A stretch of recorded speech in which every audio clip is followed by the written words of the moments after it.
Tief aus dem Herzen. Na, B, Seilrad. A, T. Sie ist im Bad. Ah, der Sanity ist gerade um 20 gedroppt. Wir haben aber nur immer 36. Wallek! Oh. Was war? Schafker des Lebens. Ich hasse Spiel. Ich hasse Spiel so stark, ich sag's nicht, wie es ist. Wir haben das Licht jetzt andraht. Chat, ich bin von dem Spiel komplett gemeinfuckt. Ich bin gebrochen. Ich bin geistig komplett zerstört. Ich bin kaputt einfach. Es ist so einfach, so fucking einfach. Ich renn da 45.000 Mal gefühlt vorbei und komm nicht auf die, den scheiß Anker da um mit zum Schießen. Ich bin einfach, das Spiel, das hackst mir auf. Ich sag's Ihnen ganz ehrlich. Es hackst mir nicht körperlich auf. Aber geistig bin ich ein ganz anderer Mensch nach dem Spiel. 100%ig, das schwöre ich Ihnen. Eigentlich müssen jetzt bald einmal die Weißen mit, also mal die Leute mit den weißen Turnschuhen, die warten jetzt dann schon langsam einmal angebracht. Ich bin ja gespannt, wie das mal wird, wenn ich dann wieder in die Arbeit gehe. Kannst du jetzt einfach verrecken, du Arschloch, du Grintix? Du gehst mir auf den Sack, Mann. Well done, Lord. Thy deeds shall be met with failure, just as I. Ja, stirb endlich. Schau der Twirmer von unten da, oder von oben, oder von alle Seiten, von mir aus auch von drinnen, aber können wir ja nicht mehr gegen Quere, ohne Witz. Ja, was haben wir jetzt da? Wir müssen da noch was finden und ich finde nichts. Also gibt's wahrscheinlich nichts. Also das ist wahrscheinlich jetzt nicht logisch, aber... Don't come whining about pure Pokémon and other trivial junk like that. Don't waste your time coming to our headquarter in Wailstone. Ja, sagt man's natürlich in der Apotheke, du Schupferbrunst, du Seitenbläde. Es darf erst recht noch in Zeitung schreiben, dass er ja wirklich überhaupt keine Polizei und nichts dahergibt. Mein Gott, hey. Manchmal muss ich echt fragen. So, ich kann Horrorfilme schauen, ist überhaupt kein Thema. Da bin ich richtig standhaft dagegen. Da tut's bei weitem nicht so viel. Aber Spiele, ich weiß auch nicht. Das ist, ich glaube, ich spiele so das Genre einfach so bei Zeiten. Deswegen bin ich da ein wenig empfindlich noch. Ja, wer weiß, was St. Gisner für Stand hat. Ja, okay, ich gehe wieder zurück und tschüss dann. Ja, aber... Hä? What the fuck? Oh, wait.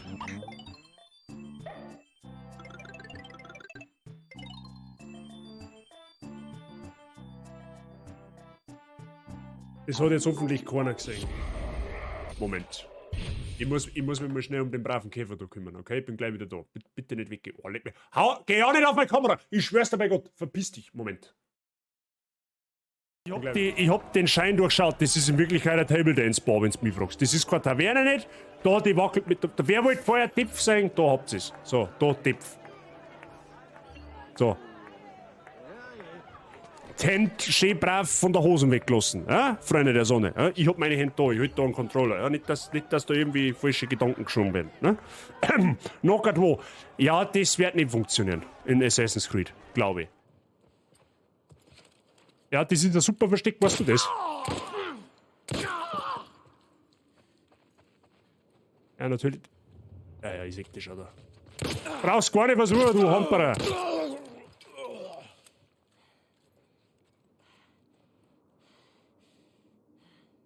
Bis das nächste Viech kommt, wo es mir einfach gnadenlos anschießt. Der Legolas schießt dem Elch aus 5 Kilometer Entfernung mit einem Arm auf dem Rücken gebunden, einen stumpfen Pfeil mit einer durchhängenden Bogensehne ins Arschloch rein. Und zwar genau ins Arschloch. Ja? Der hat den Skill dazu. Ja? Und schaut dabei noch gut aus, richtig. Alle tragen Kostüme. Wie? So, und die Frage, ich hätte einen Stachel, darf ich die bestäuben, was? Das glaube ich war nein. Okay, dann gehe ich wieder. So, was bist du? Du bist ein Welpen-Pokémon. Das ist ein Feen-Pokémon. What the fuck? Ich hab jetzt mit ein Feen-Pokémon schon so bald im Spiel. Holy shit. Dieses Pokémon fühlt sich glatt und feucht an.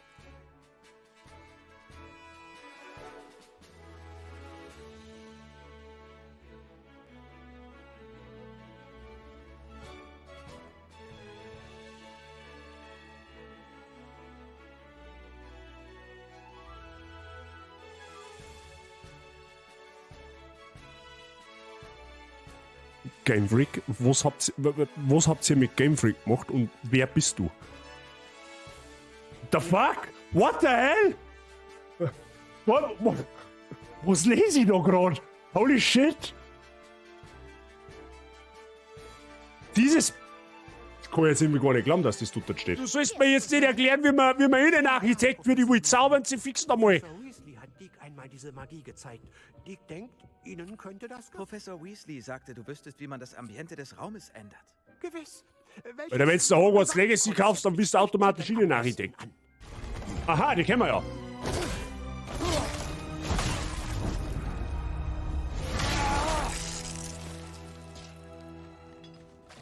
War ziemlich cooler Arc, definitiv.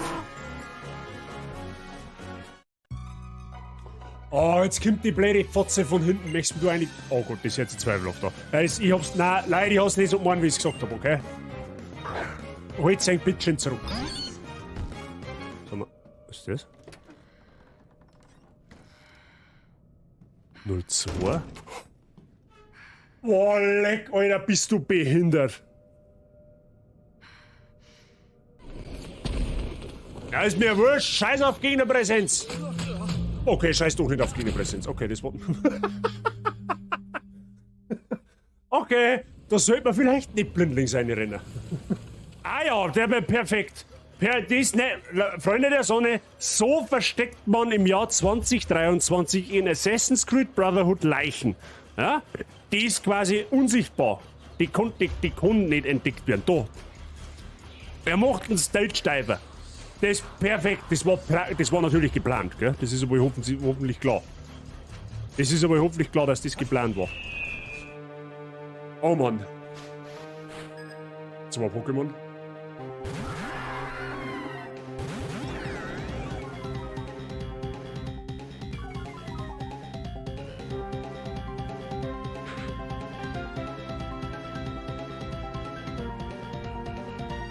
Es ist nicht dein Ernst.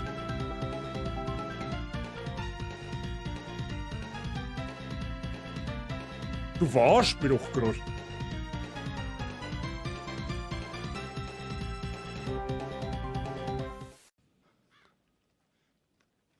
Ah, wieder nicht leck. Heilige Scheiße.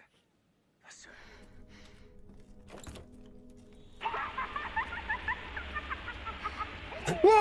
Oh, leck mich am Arsch. Geht da was? Kurze Frage. Das Arkham Asylum, ist das ein Hochsicherheitsgefängnis oder einfach eine Irrenanstalt oder beides? Es ist immer wieder schön, auf meine kleine Hacienda zurückzukehren. Hochsicherheits-Irrenanstalt. Okay, ein Kombi aus beidem, na toll. Der deutsche Bundestag quasi.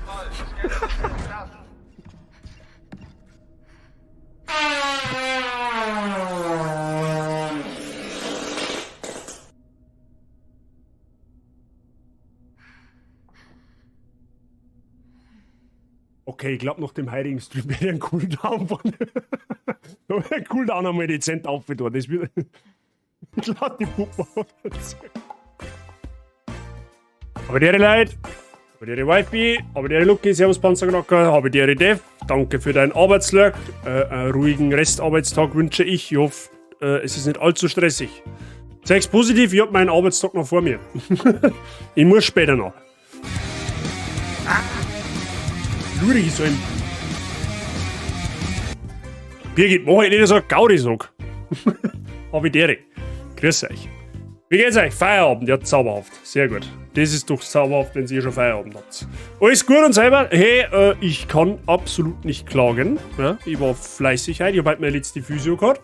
Dann war ich auf der Baustelle. Und jetzt, ja, du, da hätte ich gemeint, da hat man ein wenig reinstreamen. Hätte ich fast behauptet. So, ein bisschen.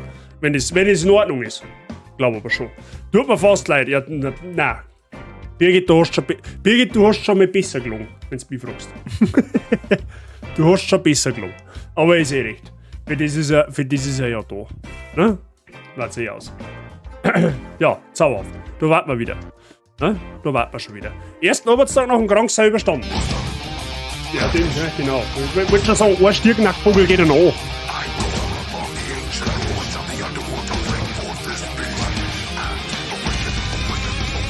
Das ist ein Remix. Oder auch nicht.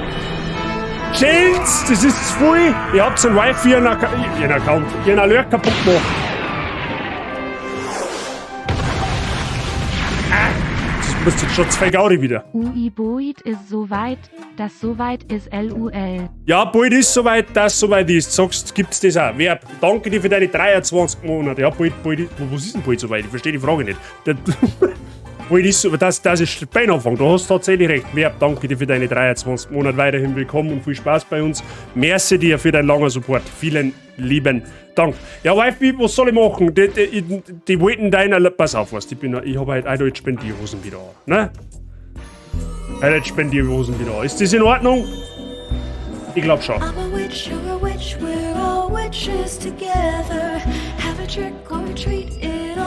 glaube, das passt.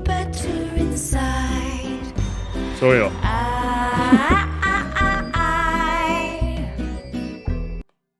Luki hat die gleichen Probleme wie damals zu lang und zu penetrant. Du, den können wir kürzen. Luki, wenn du magst, es ist kein Thema. Ihr könnt euren Welcome-Sound jederzeit anpassen lassen. Ja? Wenn ihr sagt, hey, also war eigentlich ganz, ich meine, es ist besser, wenn er so lang ist, aber wenn es einen kürzer haben möchtet, das braucht es gerade sagen. Ich kürze ihn euch auch oben.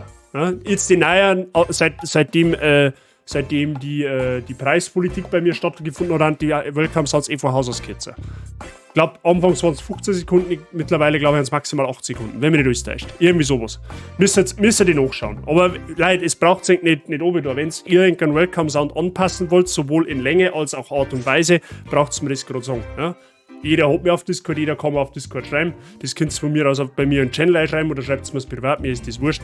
Dann können wir das jederzeit anpassen. Das ist das geringste Problem. Und Billinger, habe ich der Servus und vielleicht ganz eventuell habe ich meinen Rucksack samt Handy, Geldbeil und Haustierschlüssel in der Arbeit flackern lassen. Press F für Mr. Billinger, der jetzt wahrscheinlich noch mal los muss. Billinger, das ist nicht flauschig.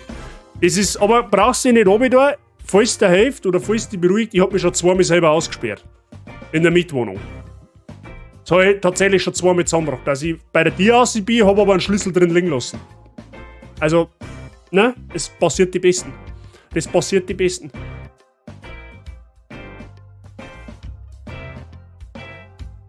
Ja, ich glaube, dass er passt ein wenig zu lang ist. Ich schreibe da nochmal das. Du überhaupt kein Stress. Luki, schreibt mir einfach, teilen Sie mir mit, was Sie gerne hätten und wie Sie es gerne hätten und ich versuche das irgendwie umzubiegen. Ne? Das ist kein Stress. Das ist jetzt nicht ein Aufwand, wo ich Stunden drauf. Das ist eine Sache 5 Minuten. Wenn es gut läuft. Und Panzerknacker, doch, die habe ich gegrüßt. Dich habe ich gegrüßt und merci fürs Folgen auf Instagram. Ja, also ich, wo die ist. Mir geht nichts aus. Nein, ich bin ja reingekommen daheim. Also, lass ihn einfach flackern bis morgen. Respekt, du hältst das 24 Stunden ohne Handy aus. Ja gut, nicht ganz 24 Stunden, sagen wir 18 Stunden. Aber holy shit, da hat ich und wahrscheinlich alle anderen da einen nervlichen Zusammenbruch kriegen. Da oute mich jetzt einfach. Ne? Hat ja bei mir auch super geklappt und bin dankbar. Das ist nicht dramatisch, ich ziehe einfach die Sounddatei aus, schneide es um ein paar Sekunden kürzer und füge die Sounddatei wieder ein. Fertig aus. Das ist kein, wie gesagt, das ist kein Hexenwerk nicht. Der Verb ist so ein aufrichtiger Mensch, er entschuldigt sich sofort. wie wenn er meint, als hätte er es mit Absicht gemacht. Na gut, ist ja alles nicht dramatisch. Das sind Sachen, über die kann man drüber schauen. Meine die, wenn du mich fragst. So, Freunde der Sonne, haben wir Bock auf Lords of the Fallen? Also ich für meinen Teil, ich hab massiven Bock auf Lords of the Fallen. Aber so ganz massiven Bock. Ich meine, ich weiß nicht, ich hoffe, dass mir der Prof nicht allzu sauer ist, dass wir sein Wunschgame ein bisschen hinten rauszögern, aber ist leider, ich sag's nicht ganz. Okay, der Verb hat offensichtlich Bock.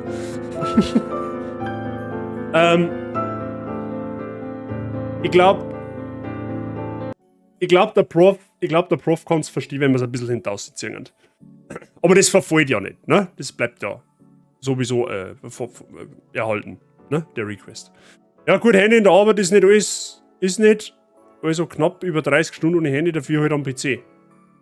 Ja gut, ja okay, hast du einen guten Einwand, auf alle Fälle, Billinger. Definitiv, aber ist trotzdem ärgerlich, ne? Ist trotzdem ärgerlich. Ja, vor allem, wenn es um Geschichten geht, wegen einem Geldbeutel, wenn ich mir nicht wirklich hundertprozentig sicher bin, wo der sich gerade befindet, wäre ich nervös. Und da muss nicht mal Bargeld drin sein, da geht es mir einfach um den ganzen Aufwand. Ja, jetzt, wenn der Geldbeutel wirklich weg ist, Führerschein weg, Ausweis weg, Krankenkarten weg, weißt du wie es ist. Bürokratie incoming. Da bin ich aber, das ist das Einzige, wo mir überhaupt, wenn ich mir nicht 1000%ig sicher bin, wo sich gerade mein Geldbeutel befindet. Weil die meiste Zeit, ich habe schon Bargeld meistens im Geldbeutel, aber halt jetzt nicht so, dass sich einer damit einen Porsche kaufen kann, weil so viel verdiene ich halt nun mal nicht. Aber okay. Ich glaube, jeder kennt das Gefühl oder hat das schon mal erlebt, dass sein Geldbeutel irgendwie gerade nicht auffindbar ist, da wird man leicht nervös. Arbeit abduschen, merci für den Lurk-Picket. Oh ja, ich werde da zum 4000 km gickeln und suche. Ja, me too. Tatsächlich, me too. Aber gut, Freunde, wo haben wir? Wir warten um Lords of the Fallen ist gekommen. Ich habe eigentlich nicht wirklich weitergespielt. Das Einzige, was ich getan habe, ich habe die eine oder anderen Seelen gefarmt. Werde ich aber gleich im Spiel was dazu sagen. Und ich habe mir in der Kathedrale nochmal so ein bisschen mit den... asozial. Ich habe mir in der Kathedrale noch so ein bisschen mit den NPCs unterhalten und da ist mir ein Händler untergekommen und den werde ich jetzt dann zeigen. Und bei diesem Händler habe ich 2 Gegenstände erworben. Was das genau für Gegenstände haben, zeige ich natürlich auch. Aber sonst habe ich nichts getan. Ne? Das Spiel hat ungefähr jeden Tag ein Update gekriegt. Also sie haben sehr, sehr bemüht, diese Performance-Probleme massiv schnell in den Griff zu kriegen. Ich weiß nicht, wie es jetzt mittlerweile ist, keine Ahnung, werden wir aber jetzt gleich herausfinden. Stream Hide, as always, unter der Woche, ihr wisst es, zwischen 4/7 und 3/8, irgendwo da werden wir aufhören. Ich muss halt noch in die Nachtschicht, ne? Also ich habe meinen Arbeitstag tatsächlich noch vor mir, was nicht schlimm ist, aber ihr wisst es ja, unter der Woche machen wir aber ein wenig gemütlicher und ein wenig ruhiger. Es wird sich wahrscheinlich wieder so ausgehen, dass wir Sonntag gegen Nachmittag um 2, 3 wieder einen Sonntagsstream machen. Glaube ich, ist dann auch in Ordnung. Ob wir dann wieder Lords of the Fallen spielen und wir was anderes spielen, das weiß ich nicht. Ich vermute mal, wir werden mit dem da drin einfach gnadenlos weiter tun, weil das Spiel so unfassbar viel Bock macht, dass ich keinen Song habe. Gut. Sonst habe ich aktuell nichts zu berichten, meine lieben Freunde. Ne? Deswegen darf ich jetzt einmal gar behaupten, damit wir nicht noch mehr Zeit vertrödeln. Weißt du das eh? Da die sagen, schau mal ins Spiel. Handy halt die Klappe. Hätte er mir jetzt fast behauptet. Gut. Dann schauen wir mal, dann werden wir schon sehen. Es läuft. Habt ihr Ton? Normal habt ihr Ton, okay. Müsste. Ich habe vorher extra nochmal geschaut, ob ein Update verfügbar ist, aber dem war nicht so. Das heißt, es sollte sich jetzt eigentlich relativ sexes da schnell aufmachen. Gut, Unreal Engine, zauberhafte Geschichte, wenn du mich fragst. Gut.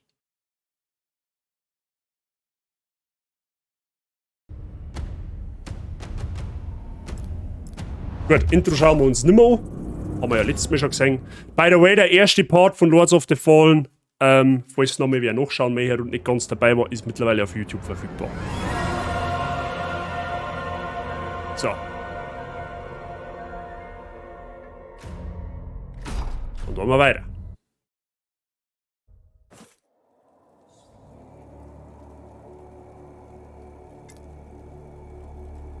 Erfolgreich per Online-Spiel angemeldet. Was? Das will ich gar nicht. Zupfte. Ich will nicht online spielen, hallo? Ah, mag offline bleiben. So, Freunde der Sonne, folgendermaßen. Wie gesagt, es hat sich nicht wirklich viel verändert. Das Einzige, was ich wie gesagt da habe, ist kurz ein bisschen Seelen gefarmt. Ich habe einen Aufstieg gemacht. Warum einen Aufstieg? Wir brauchen ja einen gewissen Stärkewert. Wir haben ja letztes Mal dieses Schwert hier gefunden, Schwert des blutroten Rektors. Ich weiß jetzt nicht, wie ich das verstehe, also ob der Rektor auf perverse Art und Weise gemeint ist oder ob das der Schulrektor gewesen ist, weiß ich nicht. Auf alle Fälle dem sein Schwert, das ist ein bisschen stärker als das, was wir vorher hatten. Wir haben ja vorher das da gehabt, das ist quasi das Unterhalt.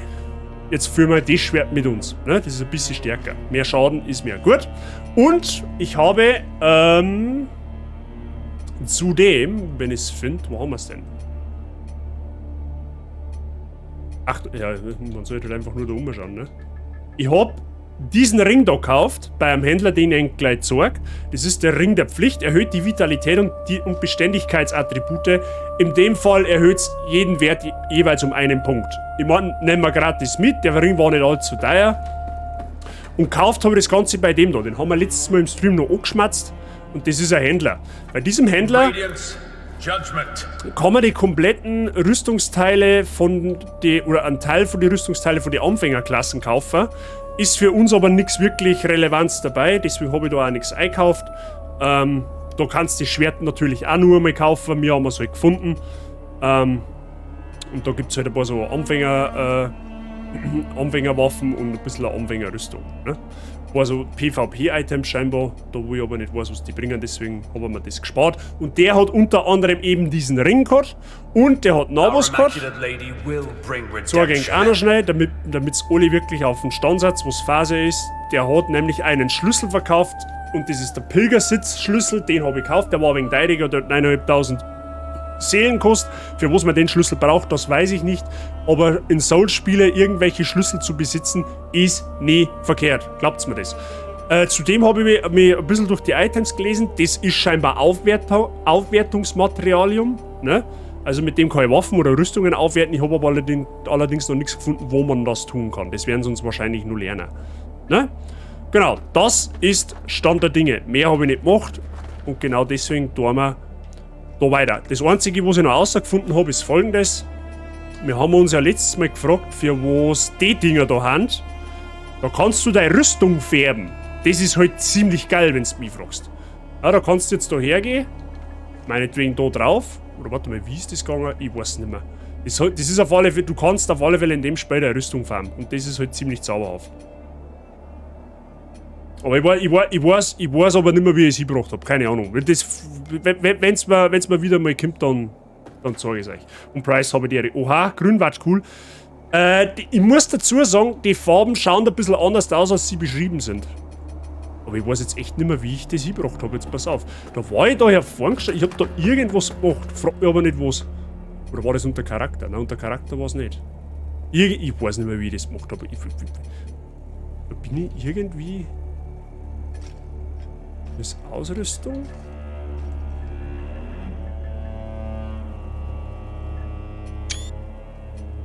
Okay, ich hab gerade einen Screenshot gemacht, ungewollt.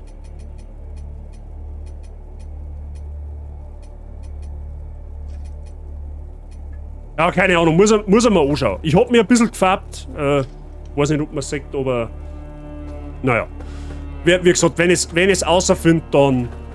Oder wenn ich es nochmal rausfinde, wie das gegangen ist, dann sage ich es euch. Und dafür habe ich der ist mir. Ja, der hat auch schon gewerkelt, wenn du mich fragst. So, ich habe da ja hinter, ich habe in der Kathedrale, wie gesagt, noch ein kleines bisschen umgeschaut.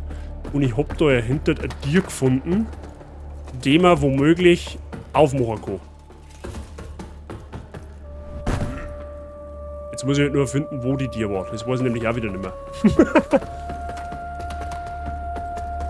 Schauen wir mal, irgendwo ist das gewesen, aber ich weiß nicht mehr wo. Da war das da herfahren. Ah, das war da herfahren. Nein, war nicht da herfahren. Fix läden! Die Kirche ist mir zu groß. Sag dir, wie es ist. Nein, ich lieg seit 6 Stunden auf der Ah ja, du bist ja krank schon, ne? Geht's dir schon ein bisschen besser? Stimmt, da war ja was. Ah, da ist die Tür, irgendwo. Da oben. So. So, ich habe 1 Tür entdeckt und weiß aber nicht, was da drin ist. Vermute mir, dass wir da den Schlüssel brauchen. Himmelsrast, Brückenschlüssel, den haben wir ja letztes Mal gefunden. So, was ist jetzt da Phase? Was ist jetzt das? Ja. Das ist der Shortcut. Das ist ein Shortcut, wisst ihr es noch? Da haben wir ja diesen Setzling hergesetzt und da auf ist es ja dann zum Boss gegangen. Okay, wir haben einfach nur Shortcut. Easy. Price ist fit bei dir. Wie schaut's aus? Gut. Ja, gut. Dann reisen wir mal weiter. Mir ist noch eingefallen, dass wir mal nochmal ein Gebiet zurückreisen könnten, weil da hätten wir ja. Weil teleportieren wollten wir ja mal ausprobieren, ne? Und zwar bin ich mir jetzt nicht mehr ganz sicher. Ich meine aber, dass wir irgendwo da in Umbral-Neubsee finden kann. Schauen wir mal nach. Und dann schauen wir in ein neues Gebiet, vermutlich. So, jetzt muss ich mal schauen. Ich glaube, das war hier gewesen. Wenn mir nicht alles täuscht. Sicher, ein Wochenende, da kann es ja noch zauberhaft gehen. Wie schaut's bei dir aus? Du hast schon Wochenende. Ja, das ist eine kurze Woche, möchte ich meinen. Bei mir ist gut soweit. Also ich meine, ich hab halt noch Schicht. Also ich hab's quasi noch vor mir, aber sonst soweit ist mir eigentlich gut. Kann nicht gelungen.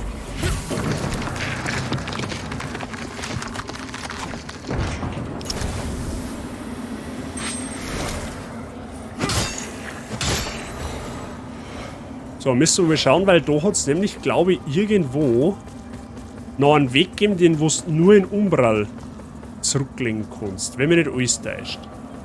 Kann mich aber jetzt auch täuschen.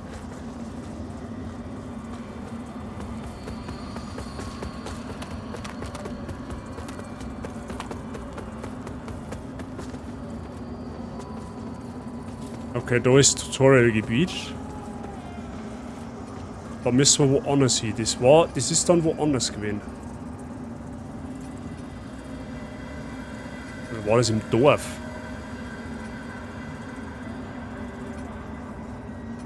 Ich weiß auf alle Fälle noch, irgendwo ist ein Weg gewesen, da wo du nur in Umbral hinkommst.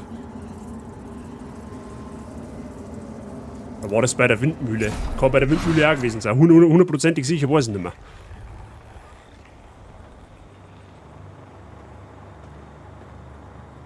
Ah, ist das vielleicht das, oder?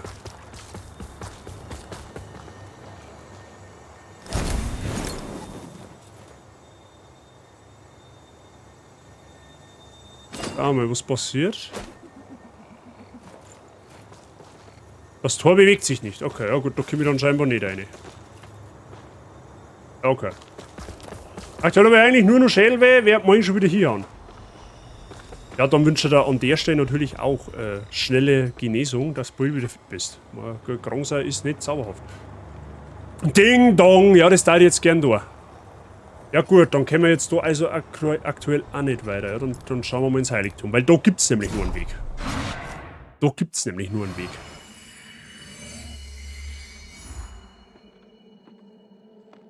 So, und zwar da auf zu. Ja, haben wir vom letzten Mal noch gemerkt, wir haben uns da draußen letztes Mal saumäßig stark umgeschaut. Schauen wir mal, was da hier weitergeht.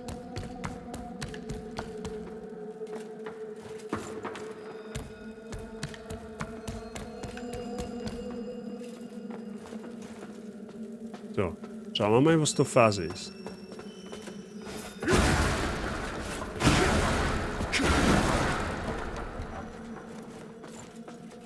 Können wir da durch?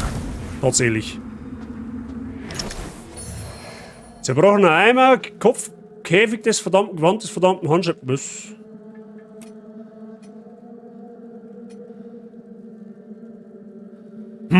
Der hat daher eine Resistenz gegen Heilig und Feuer. Aber dafür weniger physisch.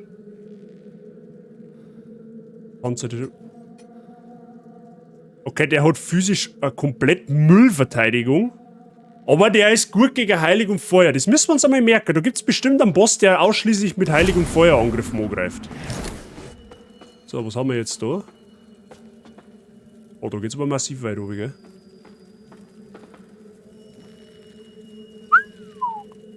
Wifi, wie war das mit Ding Dong?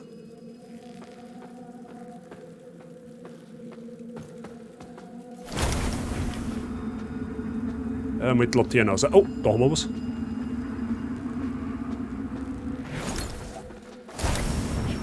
Ah, da muss ins Reich der Toten. I see what it is, man. Schauen wir da. Schauen wir uns einmal in Ruhe um. Da gibt es auf alle Fälle irgendwas. Da ist ein Lotter.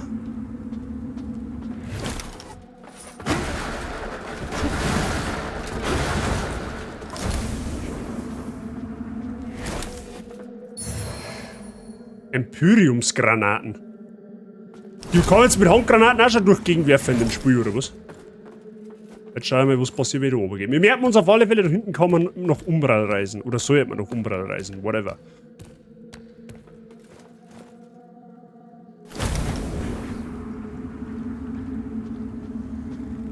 Oh, wer steht da? Bist du Freund oder Feind? Hallo? The cleric's welcome comes behind the edge of a sentinel's blade. Aber More often than not in this place. Makes me curious how you're still breathing. I suppose dangling the promise of salvation from one hand and the threat of death from the other keeps a pilgrim obedient. Ah, on second look, you're not just another deluded lamb, are you? You know, not long ago, I saw a dark crusader carrying that same lamp. Now it's in your hands. Again, curious. Curious. I know they'd see you rejuvenate those obscene monuments preventing a deer's return. Don't. That's a threat. But also advice.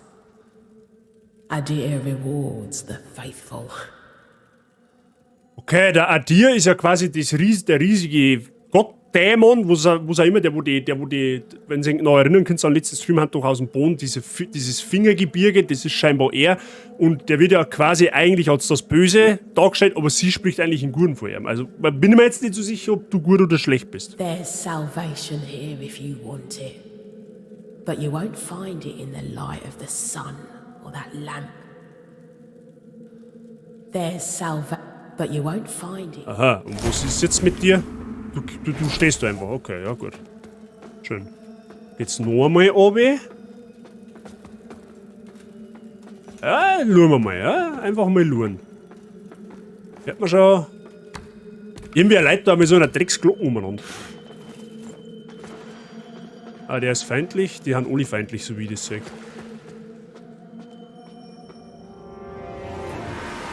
Was ist dieser Boss? Wie, wo ist denn da ein Boss? Die geißelte Schwester Delith. Ja, okay, das werden wir jetzt einmal rausfinden. Ey, aber der wie schaut's aus?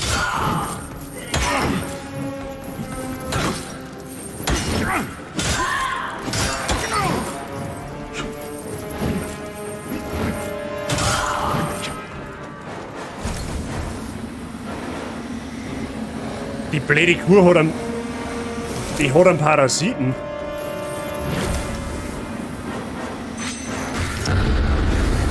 Tot.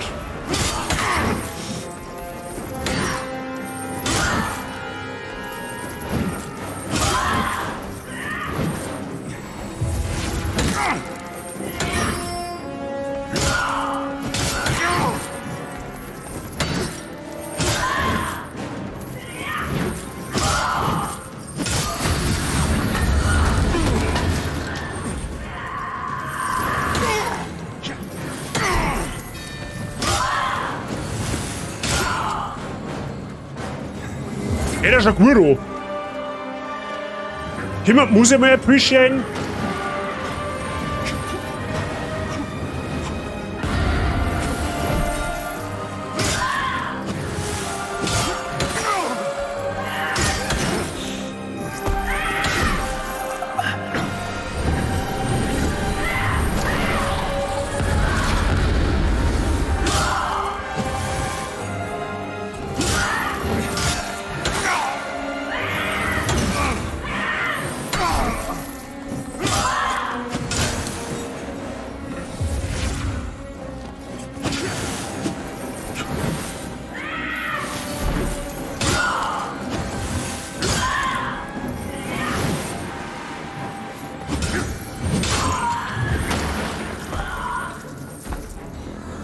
First try, bitch! Sünder verurteilt!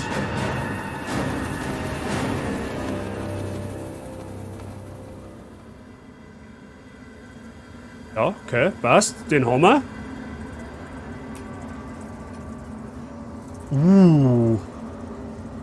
Ja, darum stärkt. Oh, gut, okay, der wiegt aber auch 12 Kilo mehr, gell? Den werde ich nicht tragen können, oder? Ja, okay, das war mir fast klar, dass ich den nicht tragen kann. Schade. So, was haben wir jetzt von der gekriegt? Wir haben irgendeinen Kolben, haben wir von der gekriegt, oder? Kennerkolben. Flegel der gegeißelten Schwester. Skaliert auf Agilität. Auf Stärke gar nicht. Okay, ist also quasi schon mal keine Waffen für uns. Gut, ich darf jetzt mal fast behaupten, dass ich mir da einen Überrestsamen herpflanze. Da habe ich 3.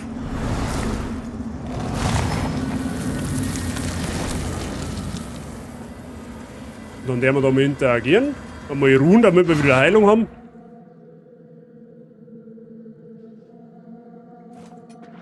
So, und dann werden wir uns aufwerten, hätte ich gesagt. Was nehmen wir denn? Stärke schauen wir eigentlich aktuell ganz gut aus. Macht uns aber auch nur um einen Punkt stärker. The hell? Dann nehmen wir lieber ein bisschen Vitalität mit. Na, warte, machen wir nicht. Wo ist denn...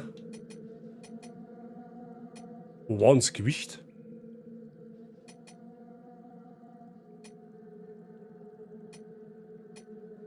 Ja, wie habt ihr denn das Gewicht aufgebracht? Das Ausrüstungsgewicht. Das skaliert bei mir gerade nicht. Verstehe ich nicht! Ich gehe jetzt mit CS2 ausprobieren, also das mit Straßenbau nicht mit... Passt schon, Dampfe. Viel Spaß. Okay. Ich verstehe jetzt nicht so ganz, warum ich mein Ausrüstungsgewicht nicht overbringe. Aber okay. Ich gehe jetzt gleich mal für Vitalität, damit ich ein bisschen Heilung kriege. Ich glaube, das ist soweit fein. Okay, dass da jetzt ein Boss kommt, mit dem habe ich jetzt nicht gerechnet. Aber ist fein. Haben wir ja gut gelöst. Nein, wo auch immer du da arbeiten möchtest. Blutiges Aspergil. Keine Ahnung, was das ist. Oder aufmachen? Nicht. Okay. Gut, dann darf ich vorschlagen, gehen wir nochmal auf und gehen wir in die... Warte mal, da herunter war... Da war irgendein Zombie-Gnädel erinnert. Ja, gehen wir mal nach Umbral.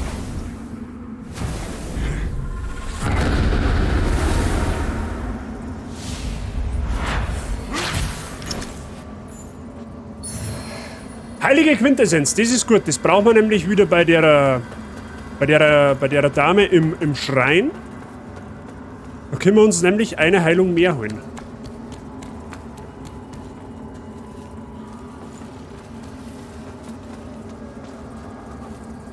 Ah, da liegt der Pse. Blutungswiderstandsbalsam. Gut, ich kann mich da jetzt auch nicht mehr auffegen. Aber gut, das macht nichts. Gehen wir einfach schon so. So habe ich Gesundheit und habe ich Ehre, grüß dich gut. Jetzt hat's dir aber schon pressiert. Nicht mehr Musch. Wie geht's da? Schön, dass du einer schaust.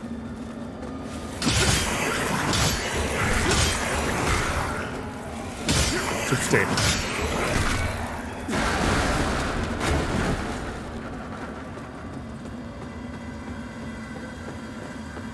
So, da hinten haben wir festgesteckt, geht's nämlich weiter. Oder beziehungsweise da war noch irgendwas.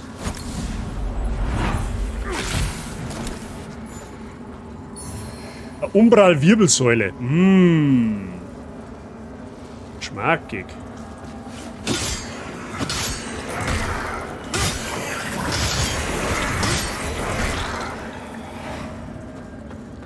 Okay. Schauen wir mal, ob der NPC von da unten jetzt selbst anders sagt, weil der Boss am Arsch ist. Ach, der ist in der Welt der Toten gar nicht da, oder was? Ja, wenn noch das so ist.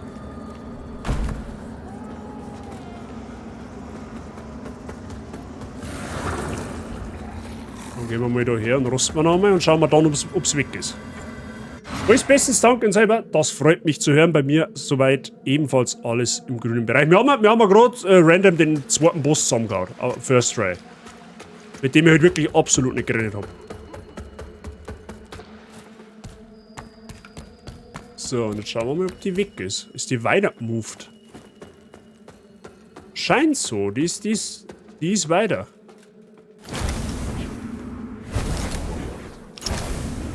Ja, wenn das so ist, dann gehen wir auch weiter. Mal, was tat man denn sonst?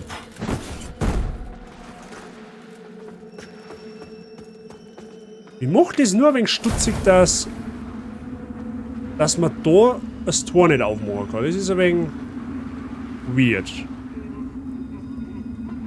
Aber sonst...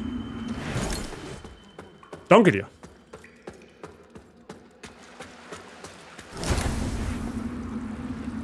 Nochmal umlören. Holen wir uns... Ich dachte vorher schon, wir holen uns noch schnell die nächste Heilung. Das glaube ich ist an der Stelle keine schlechte Idee.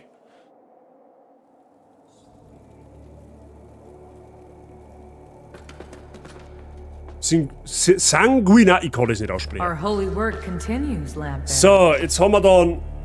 Es bleibt bei 4 Ladungen, aber wir haben 35% mehr Heilung, was wir kriegen. Also wir kriegen jetzt tatsächlich keine Ladung dazu, aber dafür die Wirkung wird besser. Fellow sanctified vessel, may Aureus' divine radiance flow through me and into you. Merci.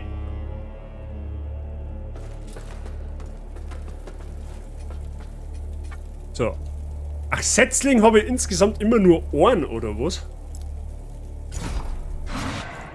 Interessant. Das heißt, wenn ich einen Setzling setze, ist der andere weg. Quasi. Ist wohl so. Aber gut. Ist jetzt ja nicht tragisch. Einigen wir uns auf Sangria. Das okay, passt. Ab jetzt heißt es Sangria. Wobei, da war es ja schlecht, wenn wir 2 davon nutzen, weil, weißt du, der Mann mit der Schaufel kommt bestimmt. Dungeon Design wieder mal at its best. Also ich muss echt sagen, Unreal Engine, die Grafik-Engine, ist unfassbar geil. Ja, wenn ich da schon wieder so etwas sehe, der wo Pilgersitz. Zupfte! Pilgersitz. Wir haben einen Schlüssel gekauft, der wo irgendwas mit Pilgersitz zu tun hat.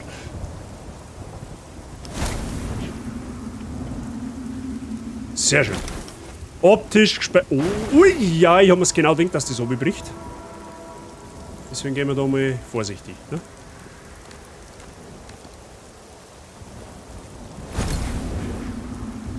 Ah, da schau her, da geht's. Boah, leck, das ist so geil gemacht. Hab ich letztes Mal schon geredet drüber.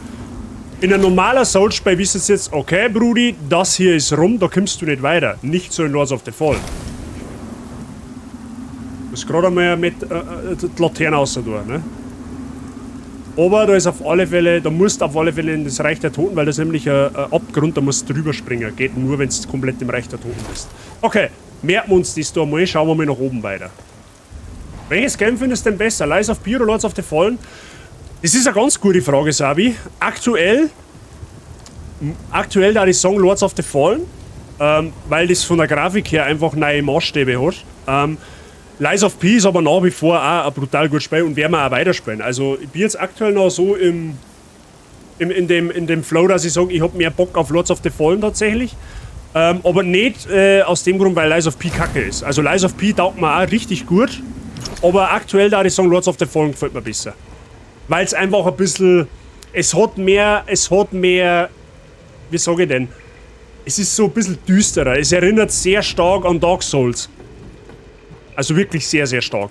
Lies of P ist ja in dem Sinn auch mal was nice, weil so, es gibt kein Souls-Spiel, was so in dem Pinocchio-Universum in Anführungszeichen spielt. Das gibt es ja so ja auch nicht. Aber mir taugt tatsächlich sowas mit düstere Dungeons und so weiter und so fort. Das gefällt mir schon ganz, ganz gut. Aber wie gesagt, nichtsdestotrotz, Lies of P trotzdem ein Spiel 10 von 10. Definitiv. Gibt's überhaupt kein Problem nicht. Wie war das? Ich gehe mit meiner Laterne. Ja, genau. Ein sehr geiles Feature, das mit der Lampe. Yes. Auch einzigartig soweit. Ah, da kann man den Pilgersitzschlüssel verwenden. Ah, ich traue dem Ganzen nicht, ob die Schatzkammer da unbewacht ist. Aber werden wir mal sehen. Werden wir mal sehen.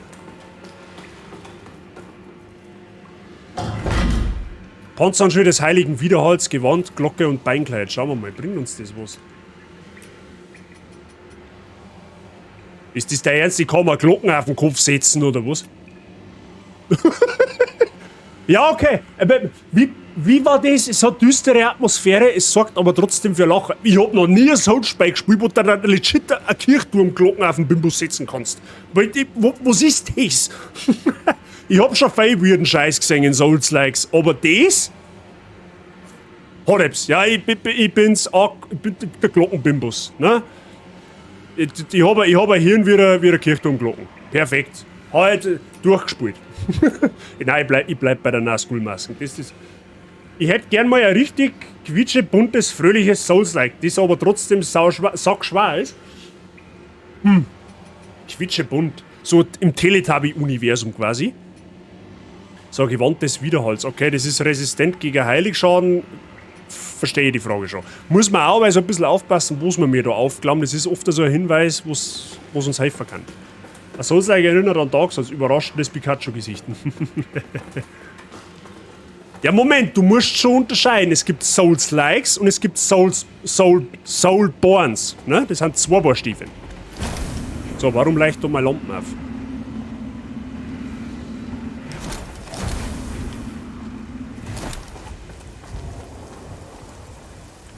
Ich vermute mal, dass es da weitergeht. Ich vermute, dass wir da ganz weit rauf müssen. Und ich vermute mal, dass das nicht einfach wird. Und warum hängen da lauter Holzkreuz? Ich verstehe die Frage nicht. Der Balkensepp. Haben sie da einen Balkensepp gemacht, oder was? Ja gut, dann schaue ich jetzt aber trotzdem noch mal in die andere Richtung nach unten, weil da ist ja auch irgendwie weitergegangen. Ja, wir haben ja den... Ah, hier kann da ein Setzling her, oder was? Ja, das rentiert sich da jetzt aktuell noch nicht. Das mit Lampen erinnert mich ein bisschen an Helios, sein abgerissener Kopf aus God of War 3. Ja gut, nur dass da halt... Ja, hat so ein bisschen was davon. Stimmt, hast recht. Hat so ein bisschen was.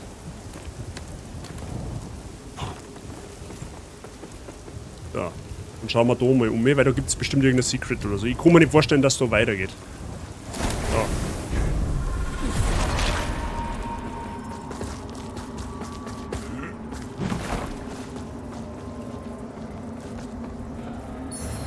Blutendes Messer. Da ist ein Scheißhaus, oder was? Da geht's nicht weiter. Okay, da geht's scheinbar nicht weiter. Da hinten müssen wir aber irgendwie hin. Da ist auf alle Fälle so ein Leuchtfeuer. Boah, leck, Alter, das kickt so anders. Das ist wieder... Also, es hat auf alle Fälle irgendwas mit Riesenzombies zum Tor. Keine Ahnung.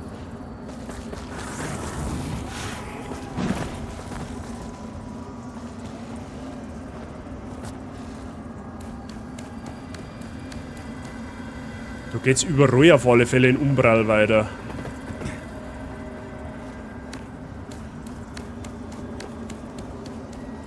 So, mal schauen.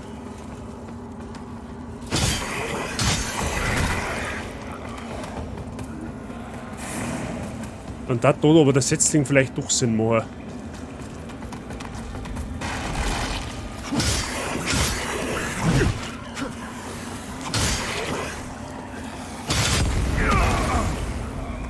Okay, ich hab mich schon gefragt, warum das so leicht. Jetzt weiß ich es, weil das Zeug einfach explodiert. Okay, da geht's dann auf zu. Okay, das ist wahrscheinlich auch eher Ips. Aha, da gibt's Loot. Okay. Mindere Schwächungssalze, okay. Und oben zu geht's auch noch.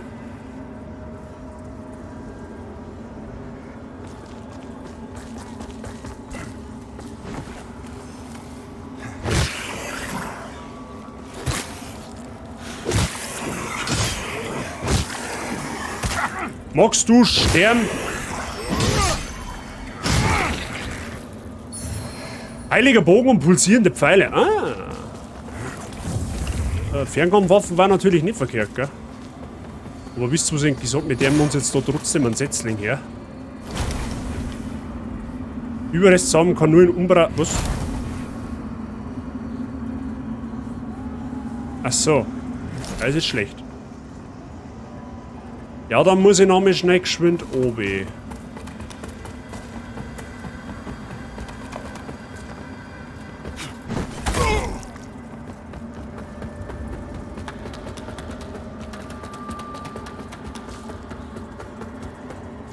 Mal schnell rosten. Ja, okay, das ist ein Gebiet, da müssen wir quasi mehr oder weniger zweimal durch. So, jetzt schauen wir mal, kann ich den Bogen tragen? Wahrscheinlich nicht, oder?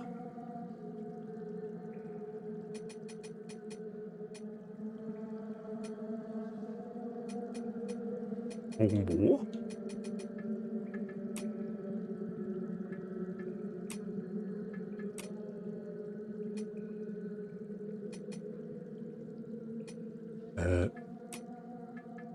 Ah, ja, natürlich kann ich leider nicht drum, weil, was geht mir ab? 15 Agilität und ich hab 8. Ja, GG. Ist ein Geschickwaffen. Schade. Ein Fernkampfwaffen war tatsächlich schon ganz cool. Kann aber einfach einmal das blutige Messer da ausrüsten. Vielleicht hilft uns das auch ein wenig weiter. Müssen wir mal schauen.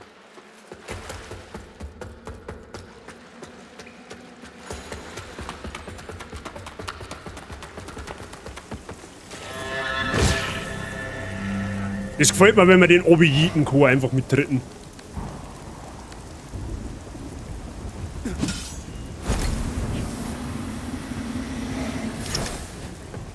Okay.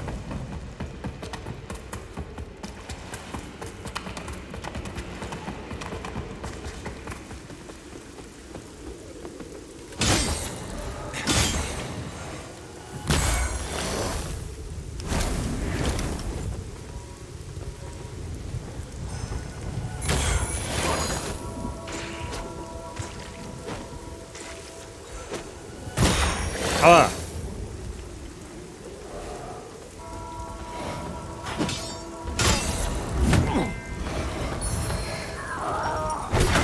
oh, leck, was bist denn du für ein Viech?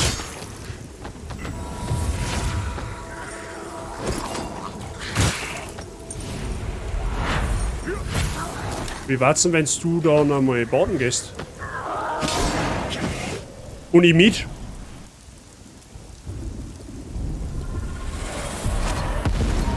Ja gut, so war das jetzt eigentlich nicht geplant. Cartman habe ich die Ehre, grüß dich gut. Alles fit bei dir. Okay, dann müssen wir dann wohl da auf, ey.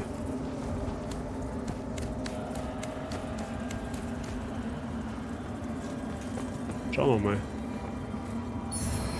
Einfacher Schild. Okay.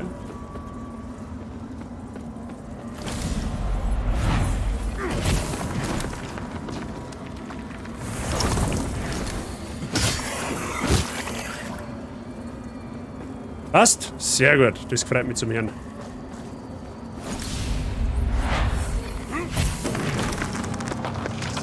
Da fahren wir mal rum.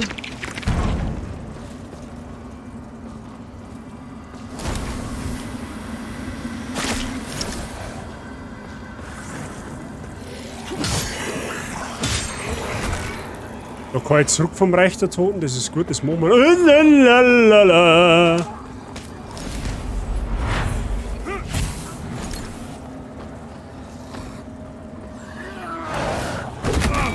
Aua.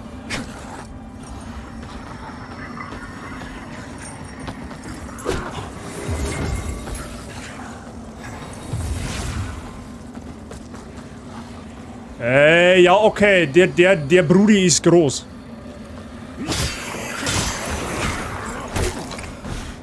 Größer als mir lieb ist.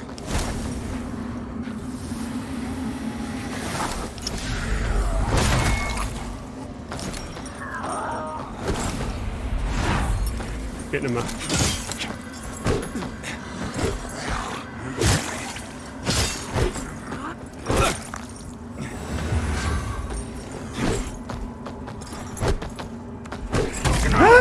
Lust mich nicht auf, scheiße.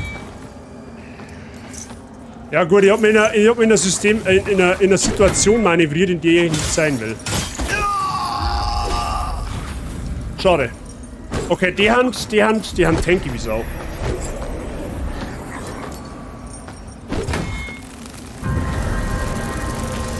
Okay.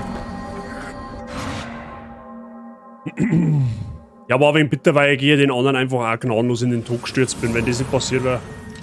Aber okay. Passiert.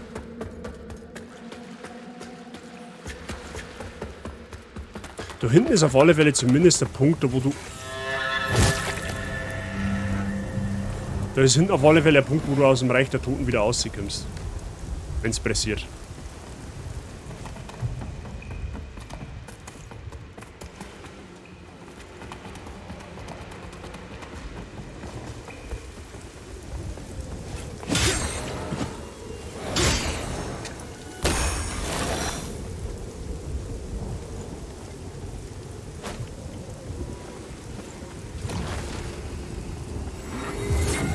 Ah, jetzt haben wir verheilt.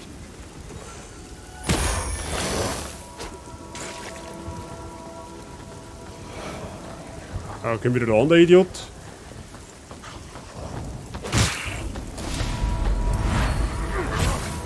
Oh, der fällt dann da eh oben. Hey, wie? Warum fällt jetzt der nicht oben? Der ist doch vorher auch weggefallen. Verstehe die Frage nicht.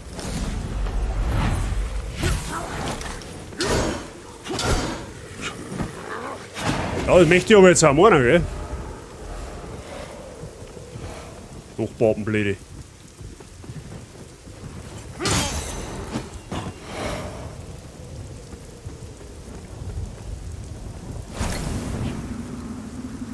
Achso, ja, fuck, wir müssen ja sowieso. Ach, da hätte man einen Shortcut aufmachen können. Ja gut, das machen wir jetzt aber gleich auf der Stelle. Das machen wir aber jetzt sofort auf der Stelle.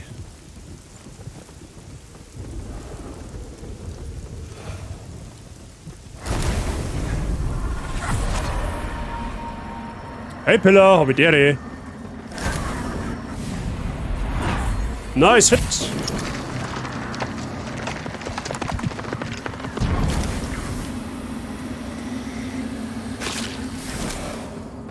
So, jetzt gehen wir nämlich gleich da oben. Dann aktivieren wir da gleich mal den Shortcut. Hab ich vorher nicht gesehen.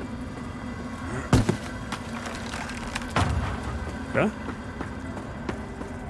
So, und dann schauen wir, dass wir unsere Lampen wieder ready haben, damit wir den anderen gleich wieder über Klippen schicken können.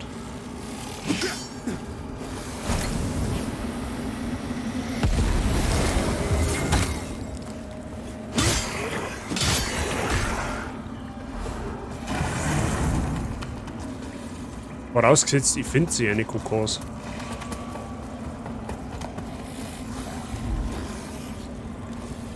Ja, der rutscht.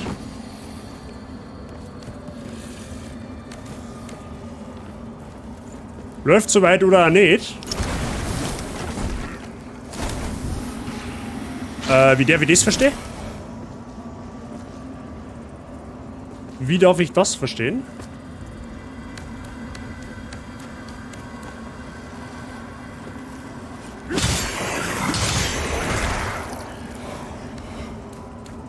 Irgendwo liegen auch noch unsere Seelen rum. Die müssten da vorne irgendwo sein.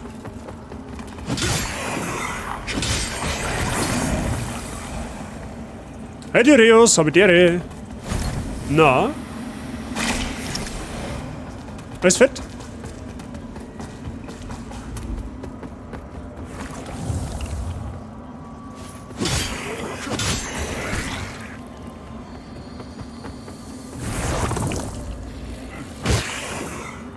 Yeet the Child. Weil ich bei dir... Ja, selbstverständlich. Was macht die Kunst den Lords of the Fallen? Verpiss dich, sag. Nicht gut, aber auch nicht schlecht, würde ich sagen. Okay, also so ein Mittelding. Ja, dann hoffe ich, dass er da trotzdem ein bisschen Unterhaltung bieten kann und deinen Tag dadurch ein bisschen besser macht. Und herzlich willkommen. Auf Gesundheit. So, was ist mit dir, Django? Ich habe eine Laterne. Ich sag's dir, wie es ist.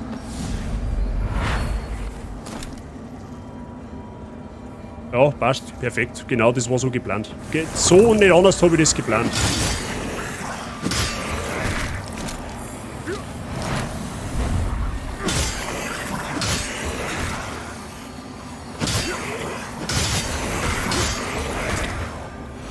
So, der wird jetzt da bitte zurück. Dankeschön.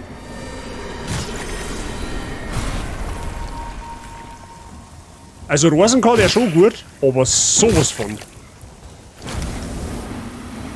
Muss aber jetzt fairerweise dazu sagen, ich hätte nicht damit geredet, dass man den so baiten kann, weil ich bin ja im Endeffekt da gestanden. So, ne?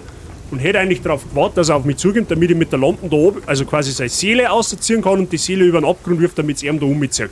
Dass der natürlich so stumpfsinnig ist und einfach da straight in den Abgrund läuft, das habe ich nicht kommen sehen. Aber gut zu wissen, dass die AI da scheinbar nicht ganz so schlau ist. So, da geht es auf jeden Fall noch irgendwie um mich. Jetzt schauen wir aber erst einmal nach oben. Den Shortcut haben wir ja.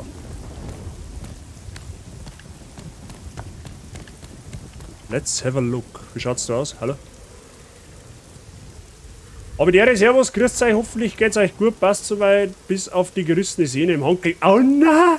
Aber auch das geht vorbei und nun beriesle ich mich beriesele mich mein Bestes.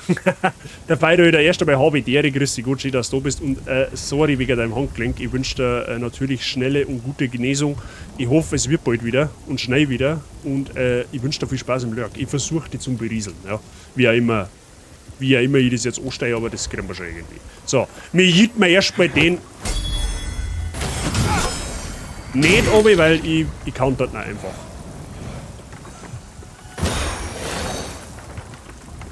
Das klang eh schon wieder, wenn er wieder so. Ah, der dahinter hat. Der dahinter hat einen Parasiten. Ah, dahinter ist er. Hier aber zu weit weg. Die Frage ist, was gibt's da hinten? Wenn wir sich das wieder hingehen, werden wir rausfinden müssen. Auch wenn ich absolut kein Fan vom Springer bin in dem Spiel, muss ich fairerweise schon dazu sagen.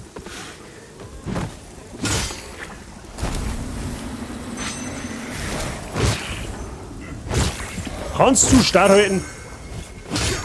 Geht doch.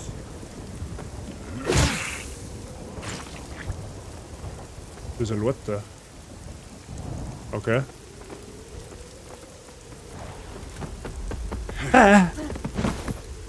Es steht mir Dusel als Verstand.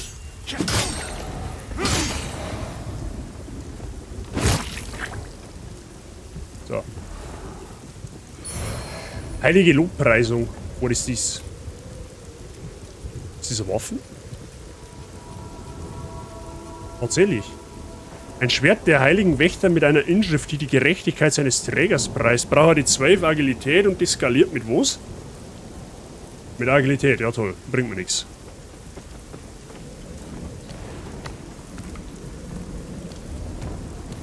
Mit Jump'n'Run bei Mech kaufe ich kein Souls-like. Ja gut, es gibt schon viele Souls-Spiele, da wo du mal springen musst. Das ist jetzt, sage ich mal, nichts Neues, aber... Das Springen per se ist ja an und für sich auch nicht schlimm. Nur, es ist in dem Spiel ein bisschen komisch. Warte mal. Trau dem Frieden da nicht.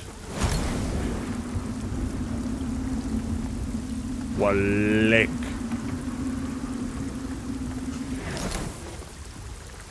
Hat mich jetzt geschickt.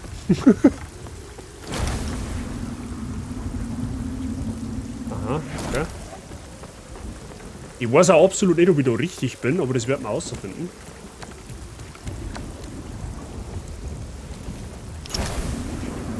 Aha.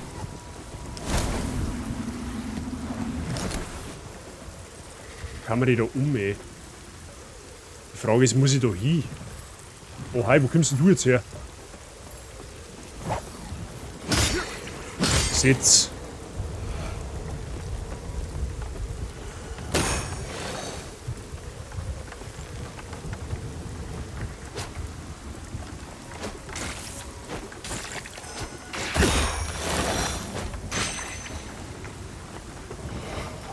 Das ist auch wieder so hier ein Diebe.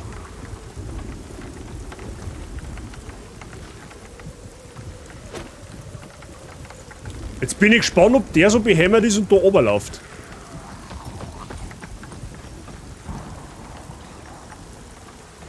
Die haben wirklich so behämmert. Der ist jetzt so... Boah, lecker, der Treppenstein.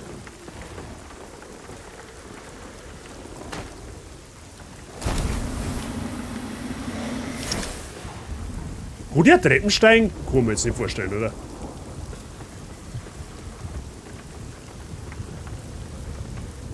Jetzt sieht zumindest nicht so aus, wie wenn er es kann.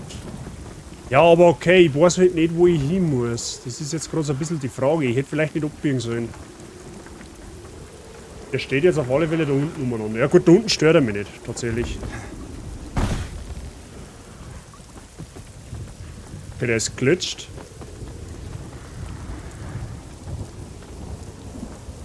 Ja, da unten störst du mir auf keinen Fall.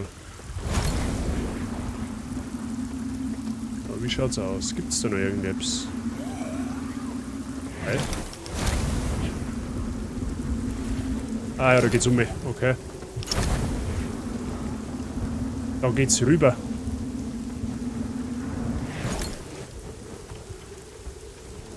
Ja gut, werden wir aus, sonst hilft der nicht.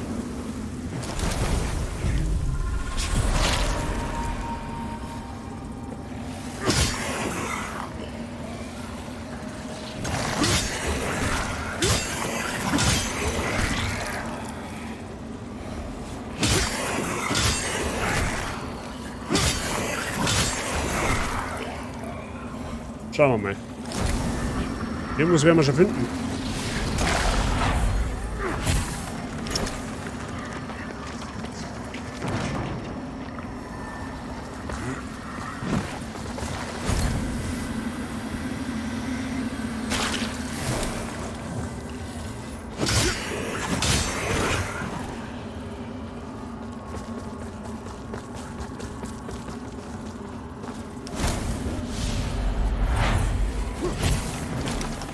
Wie gehen wir dann da hinten hin?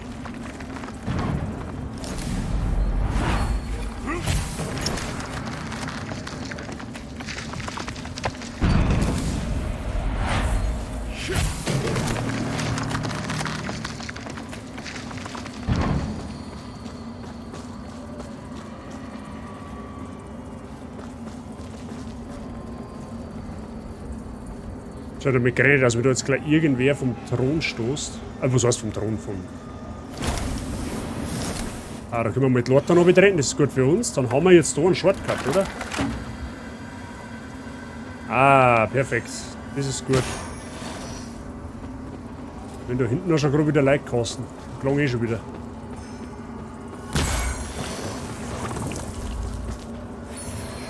Dornbesetztes Schwert des Blutroten Reck. Ja, perfekt, danke dir. Ich hab Gussian ausschalten sollen. War meine eigene Schuld. Servus, Jassi. Soll ich dem nicht in die Kirche essen? Oh, danke dir. Ist das Spiel so schwer wie Elden Ring? Schwierig zum sagen. Ich kann aktuell, ich bin noch nicht so lange im Game, ich kann es tatsächlich noch nicht sagen. Ich kann es tatsächlich noch nicht hundertprozentig sagen, wie schwer das im Vergleich zu anderen Spielen ist. Elden Ring, ich sage mal, ich glaube, Elden Ring ist per se einsteigerfreundlicher. So der aktuelle Eindruck ist, ich darf eher sagen, dass sie Lords of the Fallen so mehr in der Mitte einordnen lässt. Das ist jetzt nicht für Einsteiger gedacht, aber auch nicht für komplett fortgeschritten. Also, ich möchte jetzt noch nicht irgendein Urteil über das Spiel fällen, wo es dann vielleicht ungerechtfertigt ist. Jassi, wie geht's da? So, wir haben jetzt irgendein Schwert gefunden. Irgendein dornbesetztes Blablabla.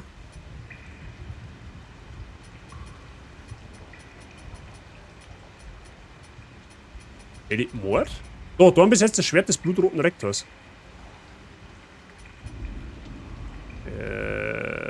Okay, das ist leichter, aber macht weniger Damage? Okay. Ah, warte mal, ich hat das Blutungsschaden.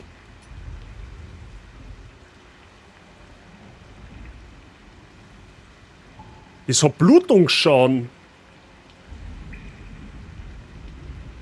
Ja, okay, das ändert natürlich. Wenn das Ding Blutungsschaden hat, dann ist es natürlich nicht schlecht. Zauberhaft, ich hab schon Wochenende. Du auch schon? Ja, lüge ich denn. Der Price hat auch schon Wochenende. Aber schön, freut mich. Bei mir soweit ist sie gut. Der ist noch in Produktion, ich geh jetzt dann gleich Gnädel dran. Was? Gnädel dran? Verstehe ich. Bloß auf das schon schwer. Ich hab noch bei keinem sonst so dumm gefühlt wie hier. Ja, du musst halt aber auch bedenken, es sind halt neue Mechaniken mit dabei. Warte mal, ich brauch da ein Beil, weil das ist gerade ein bisschen dämlich, da wenn du mich fragst. So, tu da das Beil wieder rein, das hat mir Damage gefressen.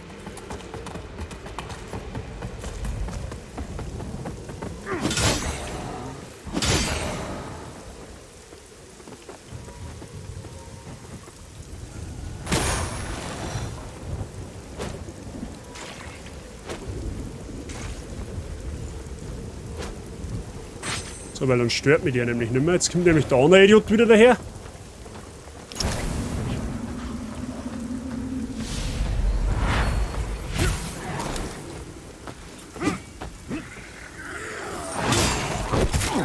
Warum wird denn der... Hey, ich check's halt einfach nicht. Da musst du runter, Fixletten. Ja, warum geht das beim ersten Mal nicht einfach? Aber gut, jetzt haben wir ja einen Shortcut, das ist ja was. Servus Botti, habe die Ehre, grüß dich, gut.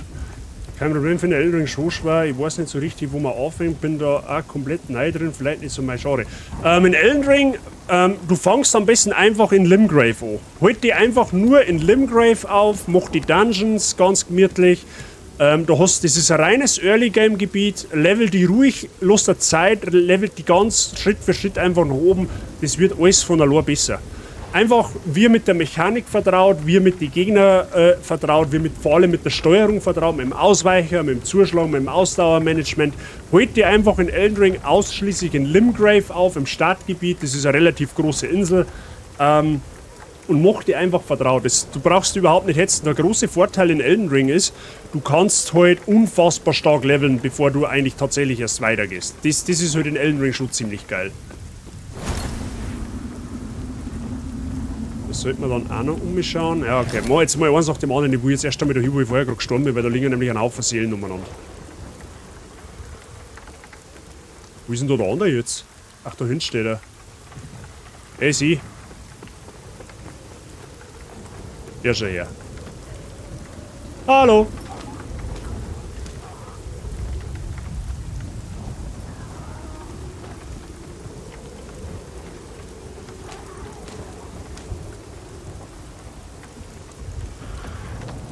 Ah, jetzt ist er leider nicht mehr so dumm.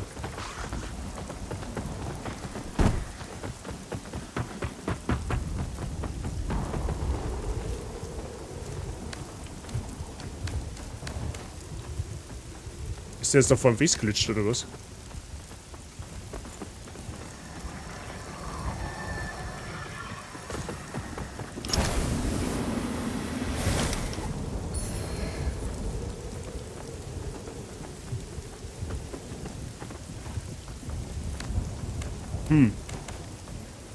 Ja, Rosenthal wieder Weltmeister, aber...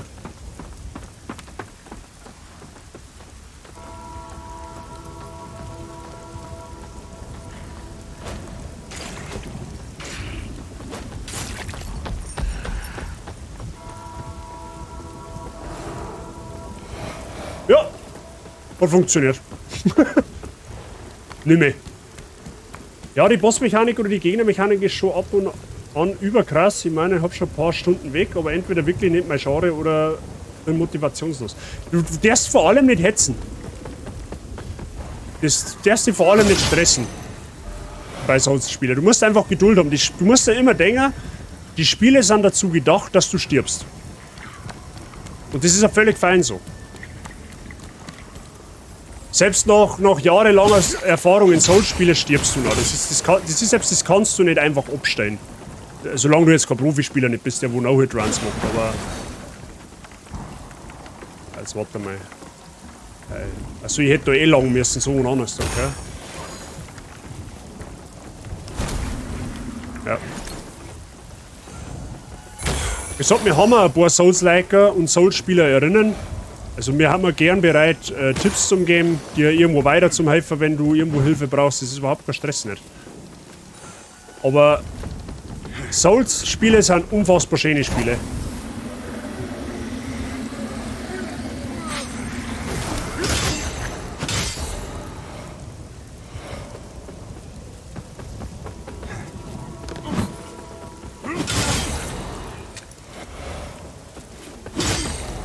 Ja.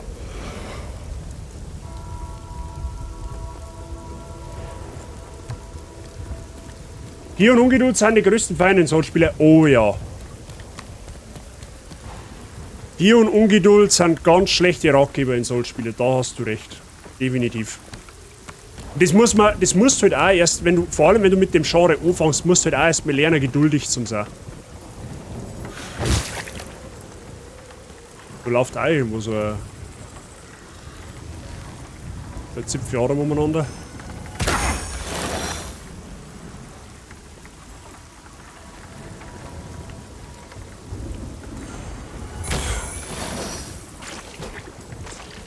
Ja, ist das der Ernst? Jetzt lohnt's mir nicht.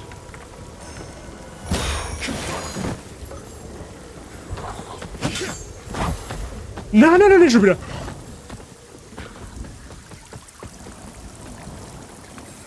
Oder was ist das? Ich einfach mal ganz gravierend lauter.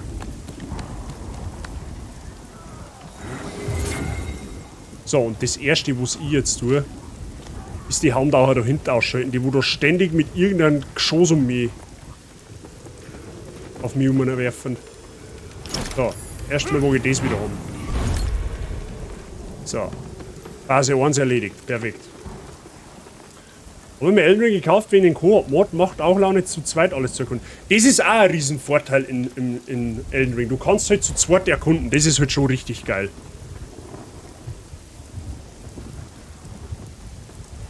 Ich möchte so gerne Sekiro spielen, aber da traue ich mich nicht dran. Sekiro ist bis dato das schwerste Souls-Spiel, was ich gespielt habe. Also in Sekiro musst du schon wirklich wissen, was du tust. Sekiro verzeiht keinen einzigen Fehler und bei Sekiro, wo Sekiro halt vor allem richtig schwer macht, ist, du kannst nicht überleveln. Du kannst in Sekiro nichts tun, um dich zu überleveln. Du musst von Boss zu Boss, von Miniboss zu... Du musst in Sekiro, um stärker zu werden, musst du Minibosse legen. Und Minibosse gibt es in Sekiro zuhauf. So, ich habe jetzt halt meine Seelen wieder. Das ist ja an und für sich gut. Aber... Ich bin mir halt jetzt nicht sicher, wo ich... Das ist jetzt wieder so das Problem. Wo gehe ich jetzt zuerst hin? Schauen wir jetzt wieder das an, da drüben. Weil da war ich da... Ach so, da war ich da hinten hingekommen, oder was? Ach, da warten wir einfach wieder aufgekommen, ich Idiot. Wir haben einfach nur im Kreis gerannt. Ja, okay, dann ist der Fall eigentlich klar, wo ich hingehe. Du bist einer der geduldigsten Menschen, die ich kenne, wenn es wird, dann du.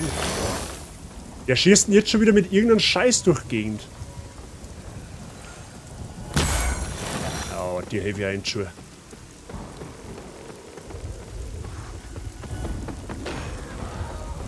Du scheiß Mistviech da hinten.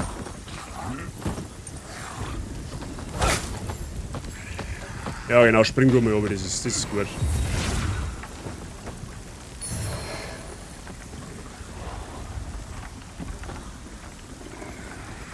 Steht da wieder so fett da unten?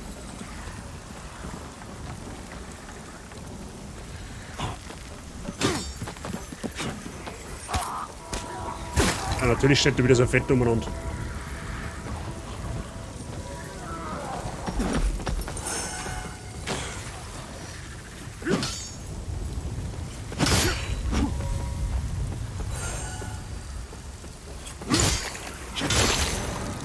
Okay.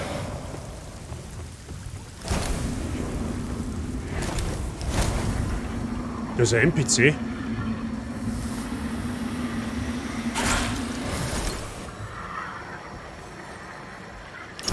Oh, perfekt, das ist eine Laterne. Easy. Da kann man einen Shortcut aktivieren, I guess. Überreste der blinden Agatha. Das war der Grund, warum ich Elden Ring gekauft habe. Ansonsten kein Souls-like-Spieler. Ja, dann bist du auf dem besten Weg, einer zu werden. Also Elden Ring ist tatsächlich, so rückwirkend betrachtet, da die schon sagen, ist, dass Elden Ring ein Spiel ist, das du als Einsteiger gut spielen kannst. Weil du einfach... Ah, ich habe 3 Aufstiege, oder was? Ja. Dann machen wir einen in Beständigkeit, einen in Stärke und einen in Vita.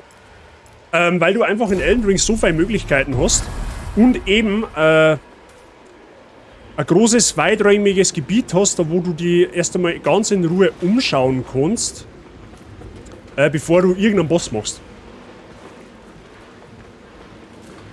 Mein Einstieg war mit Dark Souls 3 auch echt geil. Dark Souls 3 eignet sich als Einsteigertitel tatsächlich auch ganz gut. Oh, was haben wir da? Karte des Pilgersitzes, Abstieg. Okay, ich habe jetzt irgendeinen Shortcut aufgemacht. Boah, leck, ist das Gebiet verzweigt. Bist du bescheuert oder was? Na, es gibt halt so Titel, die ich als Einsteiger für Souls-like nicht empfehlen kann. Sekiro ist definitiv ganz oben auf der Liste. Also Sekiro brauchst du nicht spielen, wenn du noch nie Souls-like vorher angefasst hast. Da kriegst du gnadenlos auf die Fresse, sag oder wie es ist. Nioh eignet sich auch nicht wirklich gut, weil Nioh auch bockschwer ist und eigene Mechaniken nutzt. Aber zum Einsteigen Elden Ring, Demon's Souls. Bei Demon's Souls musst du eigentlich nur diese Mechanik mit der Weltentendenz beachten. Oder eben Elden Ring. Kannst du erzählen. Elden Ring, Dark Souls 3 und Demon's Souls kannst du als Souls-like-Einsteiger ganz gut machen. Ja, okay, es gibt jetzt, keine Ahnung, 800 Wege oder was?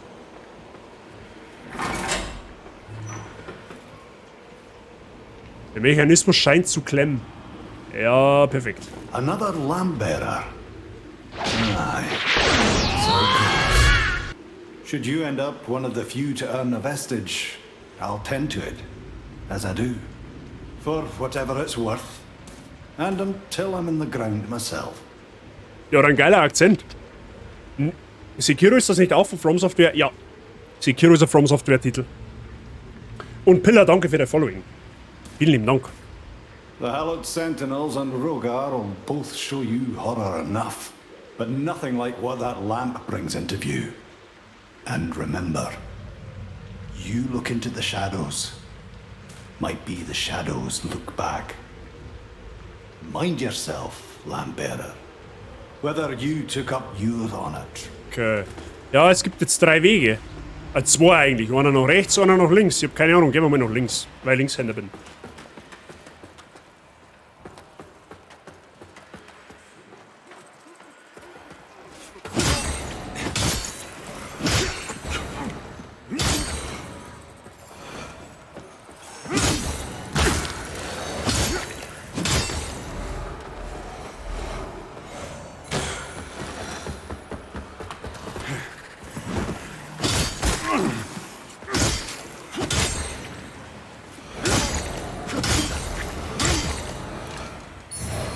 Okay.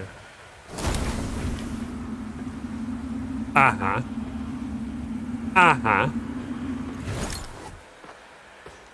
Du kommst dann irgendwie noch, wenn du ins Reich der Toten geht, kann ich da und eine. Rein theoretisch zumindest. Okay.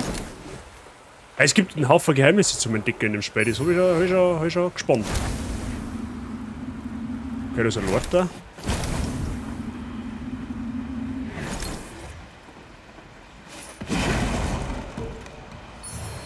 Schwacher Kraftschädel.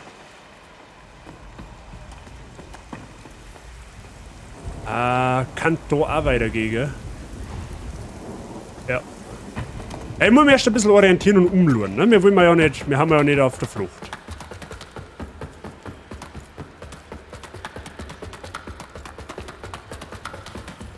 So, schauen wir mal, was auf der Seite los ist.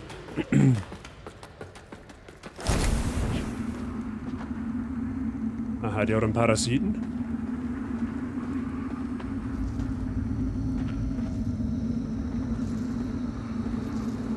Wo ist denn der am Arsch der Welt oder was?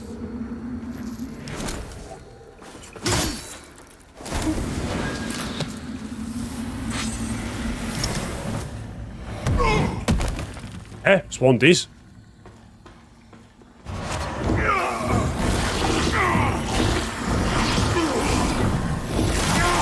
Es gibt Mimics in dem Spiel.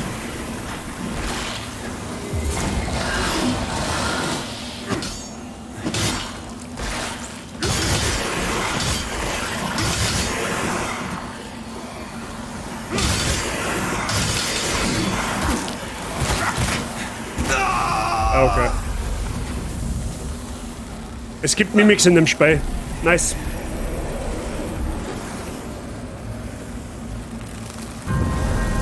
Net to know. Hab ich so nicht können sehen. Hab ich so nicht können sehen, dass es Mimics gibt.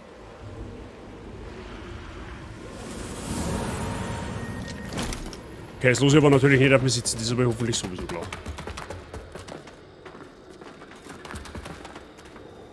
Ja, und das...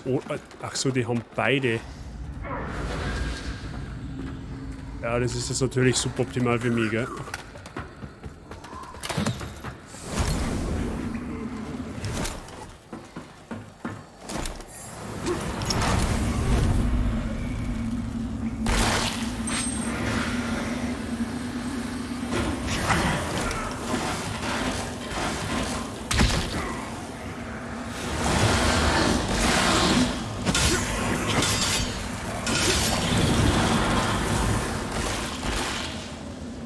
Bin mir jetzt nur gerade nicht sicher, warum ich jetzt im Reich der Toten bin. Oder warum jetzt die Gegner aus dem Reich der Toten kommen, obwohl ich nicht im Reich der Toten bin.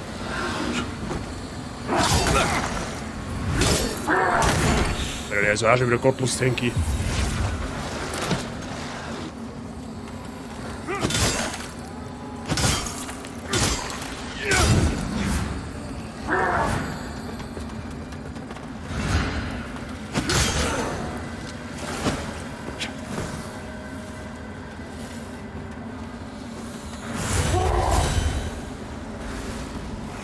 Hä? Okay. Lol, wie viele Gegner kennen wir denn da?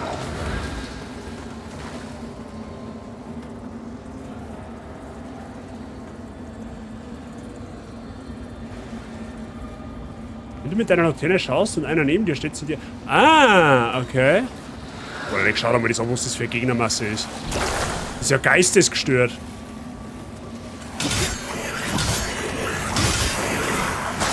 Und die halten auch verdammt viel aus. Ich glaube, dass wir mit da noch gar nicht hinsollten.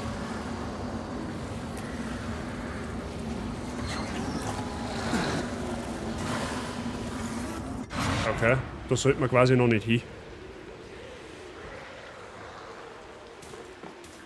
Also zumindest vermute ich das einmal, dass wir da noch nicht hin sollten.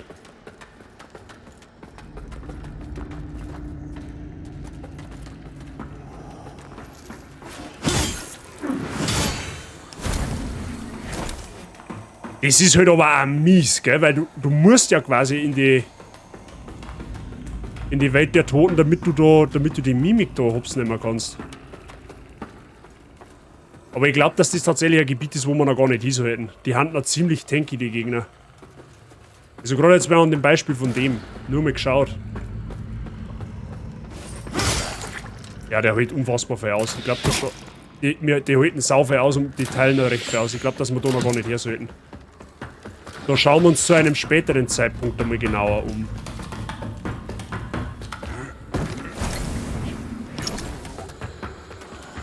Aber das rentiert sich nicht. Da müssen wir schon da oben weiter.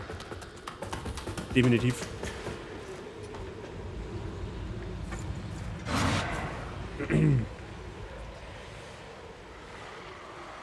Gut. Gehen wir da weiter.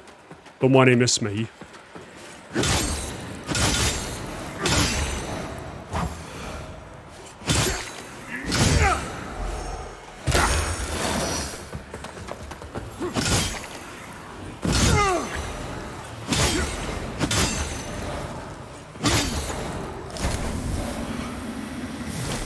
Also ich glaube, halt schon einiges um eine gescheite Fernkampfwaffen, gell?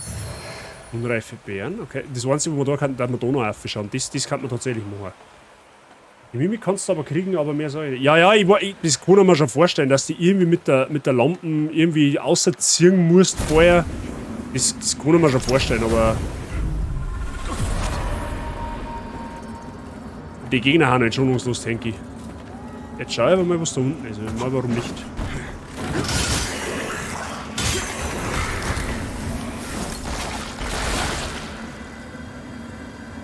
Ah, wuchst sie einfach aus der Stauern aus. Ja, perfekt.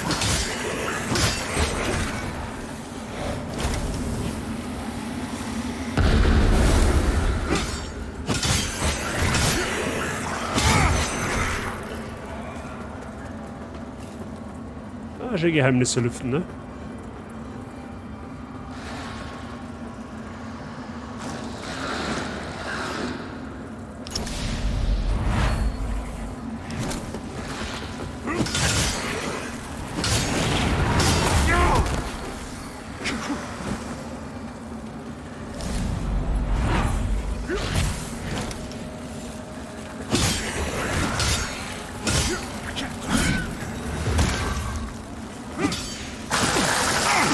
Ah, hör auf mir zum Speiben, du Mistviech.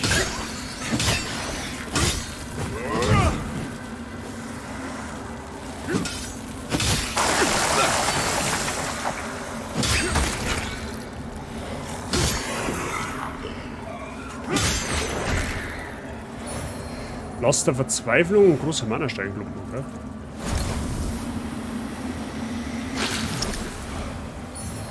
Umbral-Auge von Rosamund.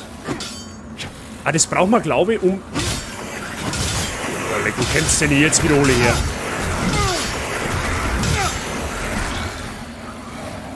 Also ich muss dazu sagen, ich muss schon sagen, gegnertechnisch hast du in Lords of the Fallen deutlich mehr als wir in anderen Souls-Likes.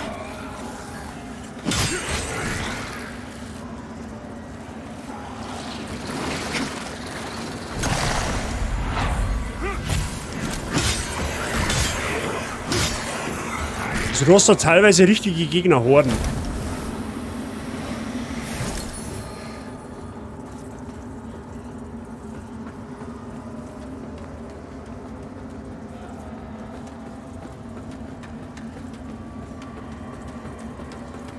Wird dir halt lästig, Gefühl liegt an jeder Ecke in der Mimik, du denkst halt nicht dran, weil da einfach ein... Ja, klar. Oh, was haben wir da? Da können wir einen Setzling her da. Alter, Heiligen Wächter, okay.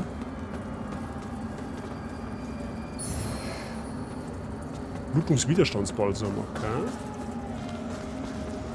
Ach, da geht's noch weiter auf, ey. Holy shit, wir verbreiten, wie verzweigt ist denn das Gebiet, bitte?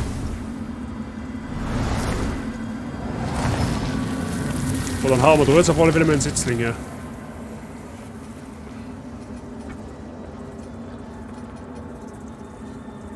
Klappt das uns? Ja, haben wir Stärke.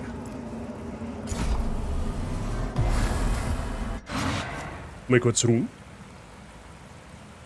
Gut, aber das mit den Mimics, das ist eigentlich normaler Souls-Spieler schon so, ne? Du denkst nicht dran, machst eine Kiste auf, zack, bumm, bist schon am Arsch.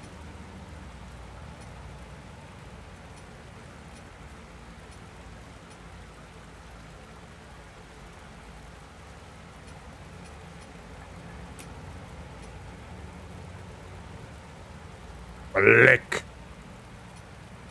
Die ist leichter, aber halt... Boah, leck, die ist leichter, aber deutlich tankier.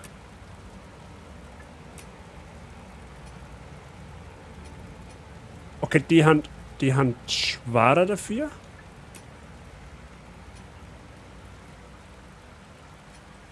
Die haben auch leichter.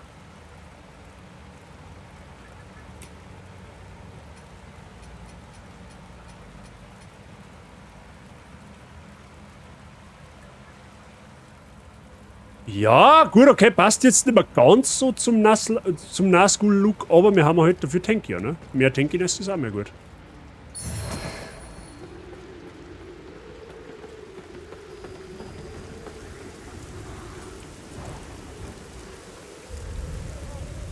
Okay, wo haben wir jetzt, bitte, Dankeschön? Alter, das Gebiet ist halt aber so riesig einfach.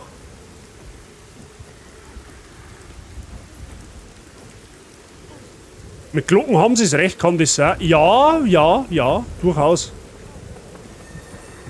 Ah, kann man da.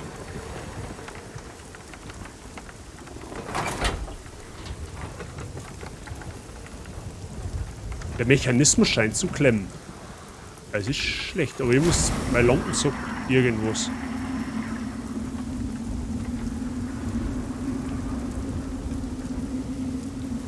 Meine Lampe spricht irgendetwas. Ah, weil ich da wieder aus dem Reich der Toten komme. Okay, ja, passt.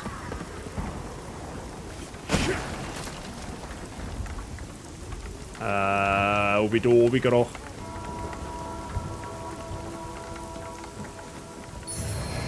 Stolz gebunden. Ja, okay, keine Ahnung, ob man mir da richtig Hand. Ich kann sagen, ich verstehe die Frage nicht. Gebiet zu groß. Ah, jetzt warte mal, wir können uns zurückporten. Das ist ja mal was. Jetzt pass auf, wo müssen wir denn da hin? Glockenturm, Überreste der blinden Agatha, da müssen wir hin. Ich mag die Rüstung des Heiligen Widerhaus mit der Glocke auf dem Kopf, ist einfach so weird. Ja, das ist, die Glocken war wirklich weird.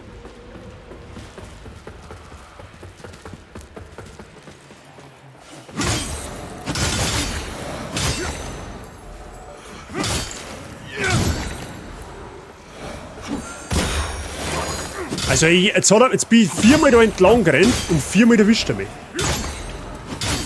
Was eigentlich kann nicht sein. Vor allem, was ich hab ich am Anfang schon mit gerätselt, man muss doch auch irgendwie mal aufwerten können, oder? Das also nicht Stats aufwerten, sondern Rüstung und Waffen. Ach, da waren wir da oben, da schon her. Da kommst du einfach nur da oben wieder raus. I see what it is, man. Munitionstaschen, ja, tolle Wurst. Da, jede Child, ab vom Hof.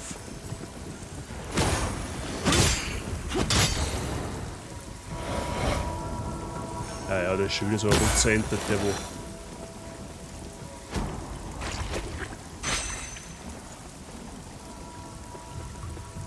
Sie Schmiede empfinden und befreien, ja.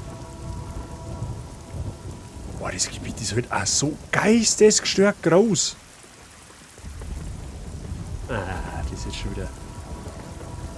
Zweifelhaft! Ja, ich hab's gewusst, dass ich runterfliege. Das ist halt das Einzige. Die Sprungmechanik in dem Spiel ist ein wenig komisch. Das hätte man wirklich ein wenig anders lösen können. Aber gut, sonst... Ja, toll, da war's halt. Ja, und ich springe halt wieder daneben. Oh. Okay.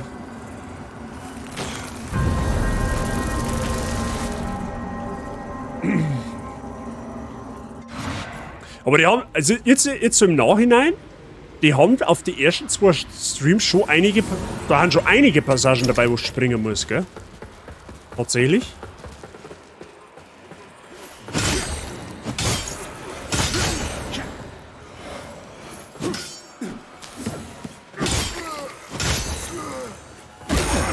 Hey, du blödes Arschloch, du selten kreisligst da hinter mit deiner Scheiß-Zauberei. Jetzt gehst du da langsam ganz gewaltig auf den Sender. Ich brauche auch gescheite Fernkampfwaffen. Sag dir, wie es ist.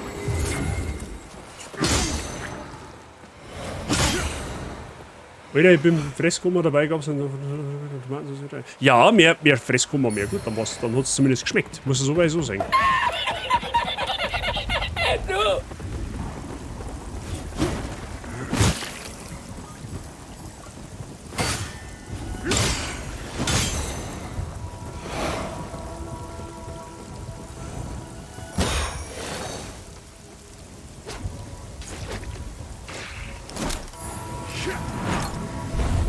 Ist jetzt ja nicht gestorben, oder was? Ja.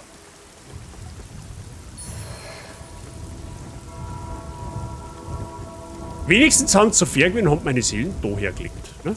Ist ja auch was. Ja, man muss genau warten, bis dass sich der Ding da umdreht, weil sonst fällt es halt gnadenlos runter.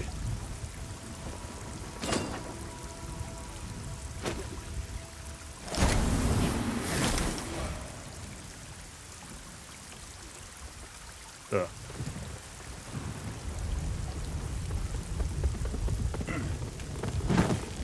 Hab ich schon gesehen.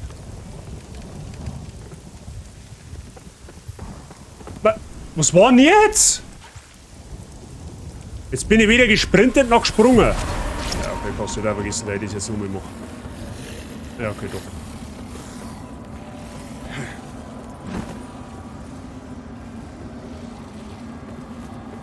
Ey, warum sprintet er denn jetzt nicht? Geht doch. Okay, schwere Geburt.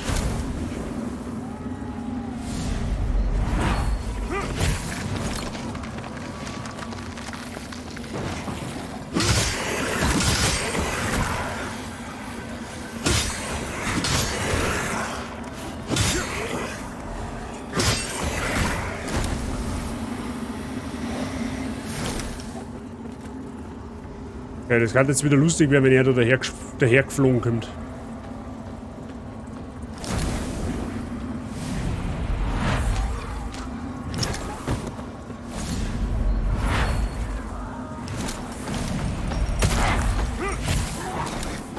Ja, das hat mir jetzt ungefähr gar nichts gebracht. Ja, so wollte ich es eigentlich machen.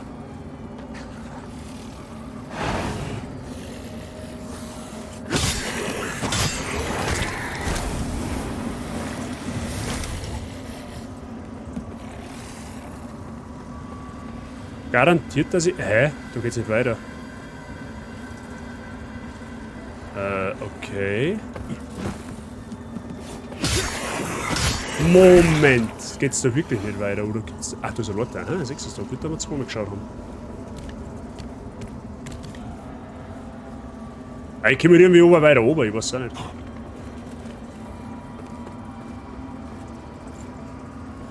Hab jetzt auch ewig... Hä? What the hell?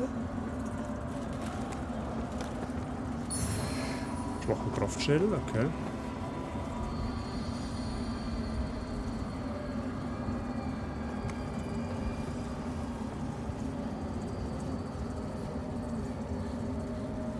Da hinten kommst du aus dem Reich der Toten auf jeden Fall aus.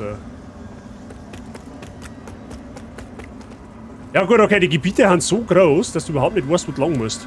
Oder lang gehen sollst. Kann man sich vorstellen, dass da jetzt die ganzen Idioten da lebendig werden. Ich muss ja schon denkt.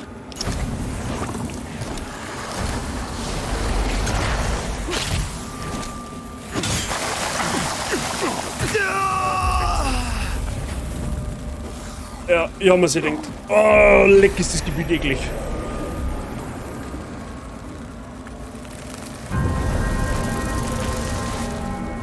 Vor allem, du weißt halt wirklich nicht, wo du hingehen sollst. Muss ich jetzt oben weiter oder muss ich unten weiter? Keine Ahnung. Das ist gerade ein wenig verwirrend, weil ich wirklich gerade nicht weiß, wie lange ich soll. Aber ich bleibe jetzt einfach mal auf dem Pfad. In der Hoffnung, dass mich der da hinten jetzt einmal nicht erwischt.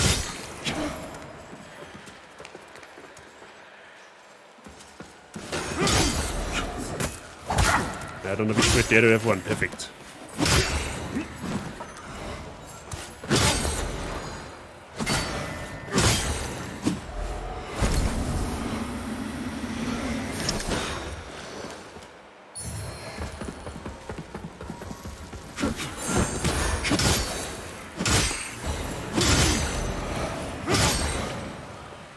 Ja. Wo lang? Ja, genau. war einmal ein cooles Spiel.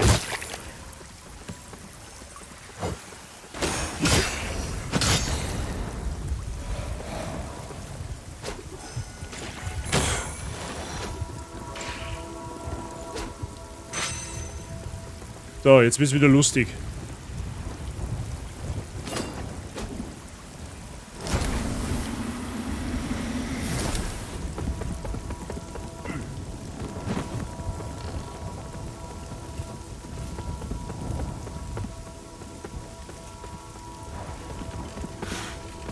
Yeah, umgesprungen ohne zum Sterben. Perfekt.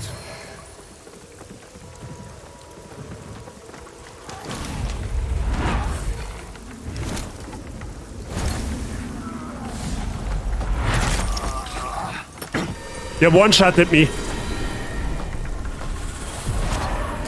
Alles klar, Brudi. Alles klar, Brudi.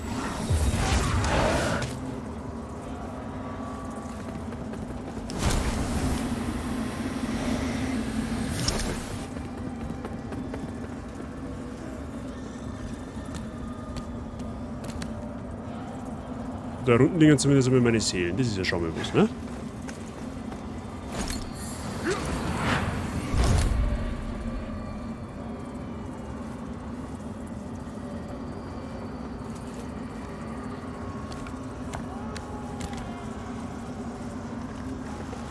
Was tust du ich sag?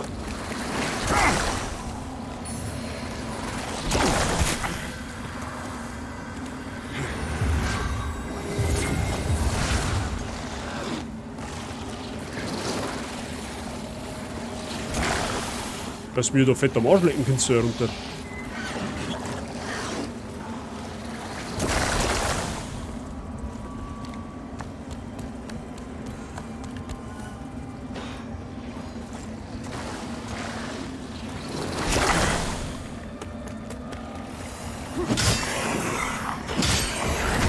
So, erstmal da raus.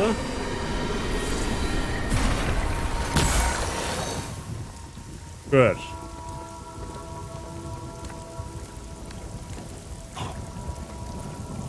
Ich weiß halt immer noch nicht, wohin. Das ist auf alle Fälle ein Mordsglocken.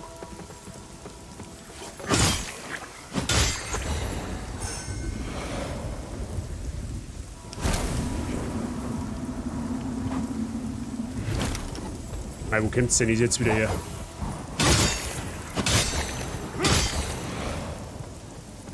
Okay.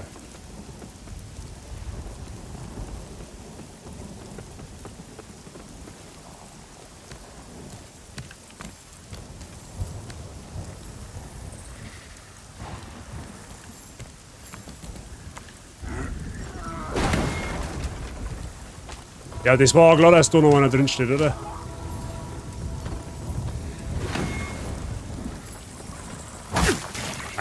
Ja, ja, natürlich.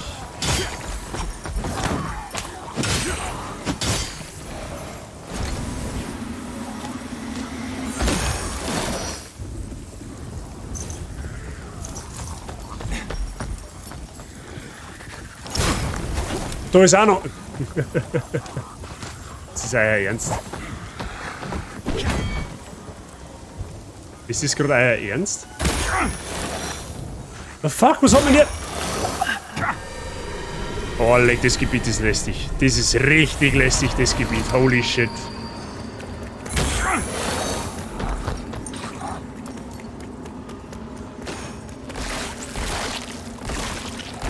Ich weiß halt überhaupt nicht, wo ich hin muss. Das ist mein Problem. Ich habe keinen blassen Dunst davon, wo ich hingehen soll.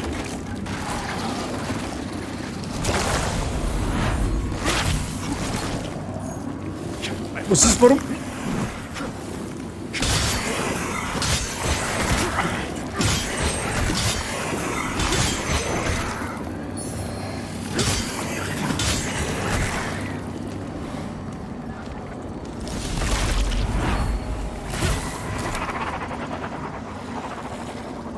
Aha.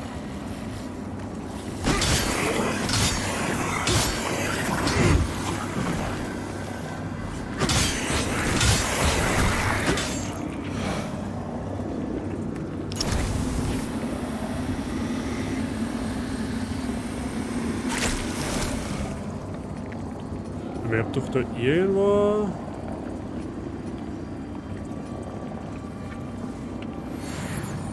Oh wow, der hält ja viel. Respekt. Aber jetzt bist du wie nix.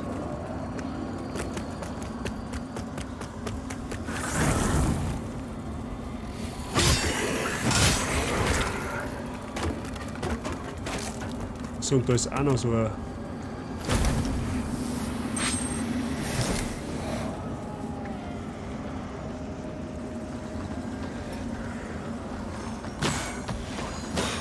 Ja, wenigstens der ist hier.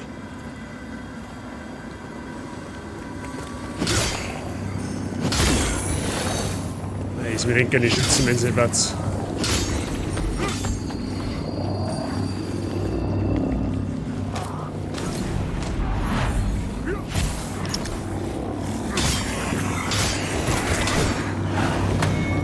Wie jetzt? Ach komm, hey. Ja, ich wollte gerade sagen, der wäre den so wollen.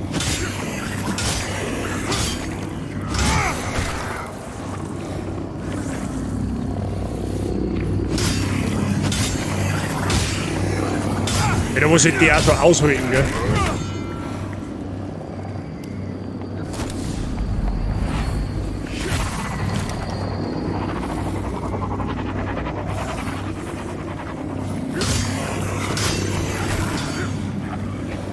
So, man muss da die drei Dinge da finden.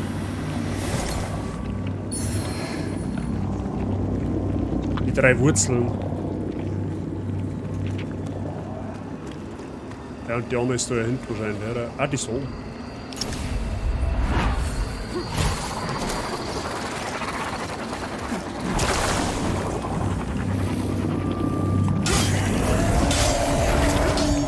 So, jetzt geht da ein Tor auf, vermute ich mal, oder?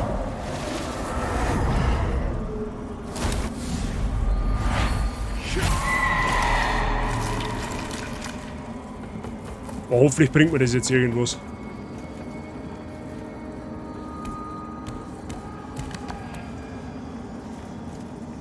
Ich kann da einen Setzling setzen, okay.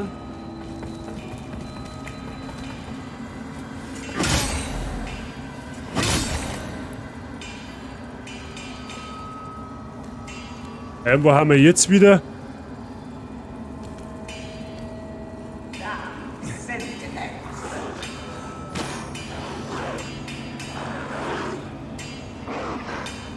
Ich hab keine Ahnung.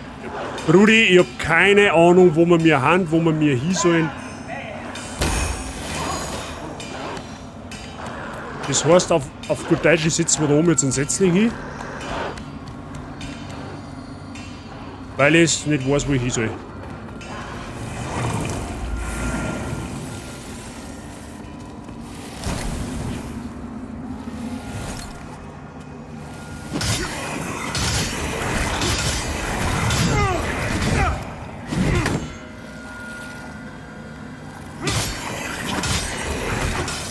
So, der wird's.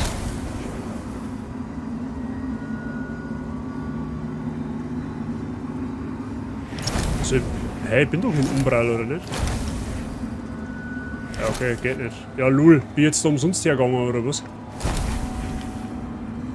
Wie wir jetzt sagen können, nur in Umbral Blumenbeeten gepflanzt wird. Ja, bin ich doch. Bin ich nicht in...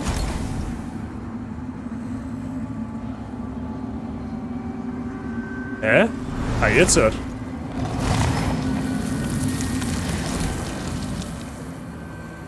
Ja, okay. Der Weg da auf war steinig, leck mich am Arsch. Ich hab keine Ahnung, wo wir hin müssen. Ich vermute mal jetzt schwer, da geht's nicht lang.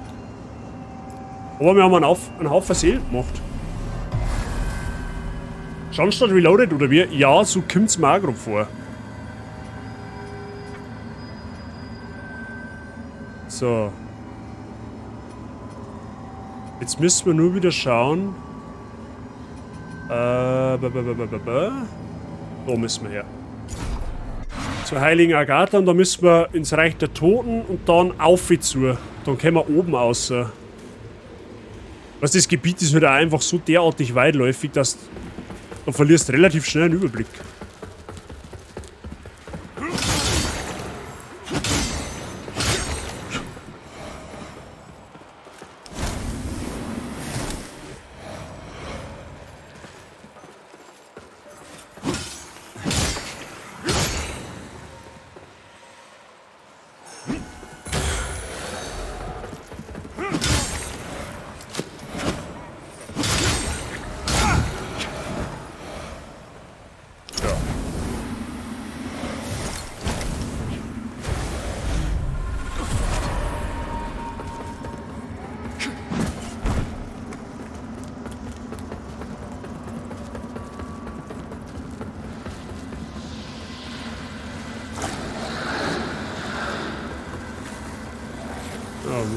Da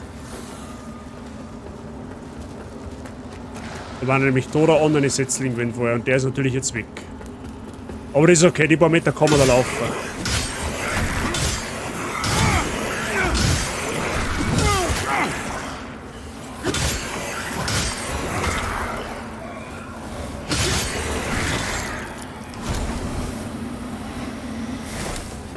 So, und jetzt haben wir wieder da herum.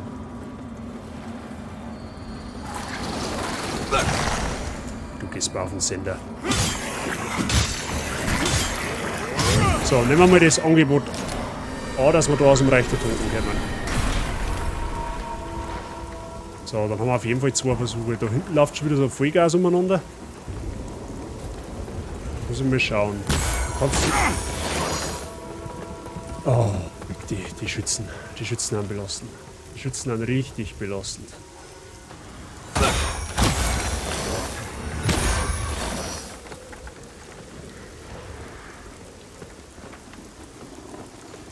Die Kurve von da leider konnten visieren, das ist gerade das Problem.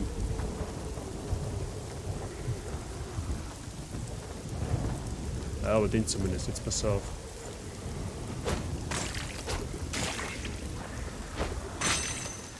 Dann wird jetzt mal einer weniger.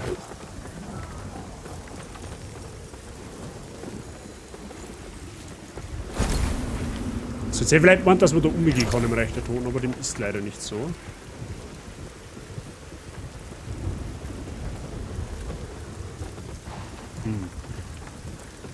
Aber man kann ja.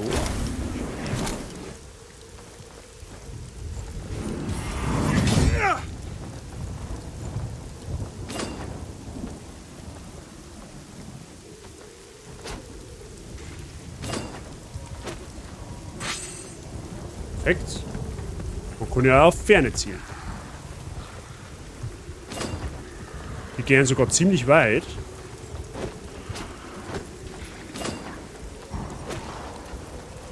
Oh, der ist dann im Gang.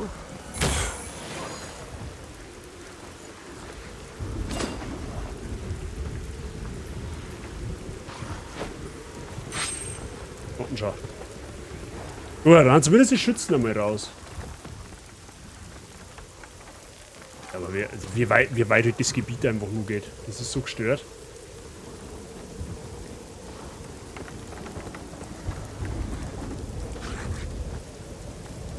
Man, gut, ich hab da eine Lotte, okay, aber...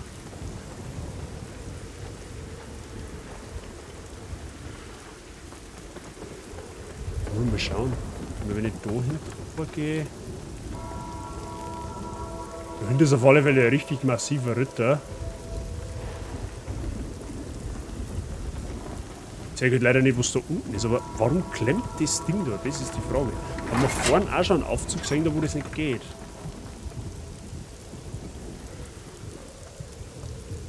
Ja gut, ich sage jetzt damit pauschal, das müssen wir jetzt aussuchen. Das hilft jetzt auch nicht. Oh hi. Na komm her, ist alles nicht so dramatisch. Okay, der glitscht einfach gnadenlos fest. Ah, jetzt kommt der auch daher, ja perfekt.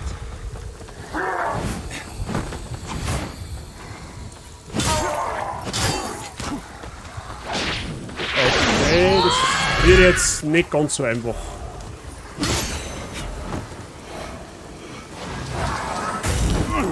Aber man schon denkt, dass das nicht geht.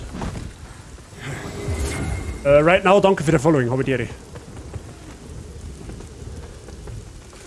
Ah, da haben die großen hinten.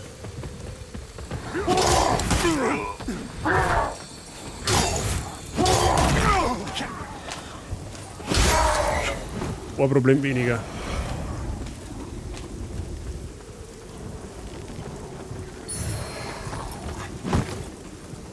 Zerschlagungssatz, Blutungssatz, Zerschlagungsheilung, okay. So, wie kriege ich jetzt eng da weiter?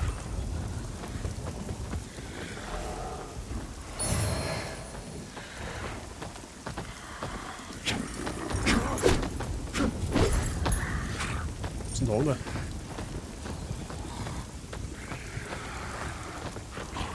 Hä? Wo ist der andere? Die waren doch zu zweit. Ach, da hinten, okay.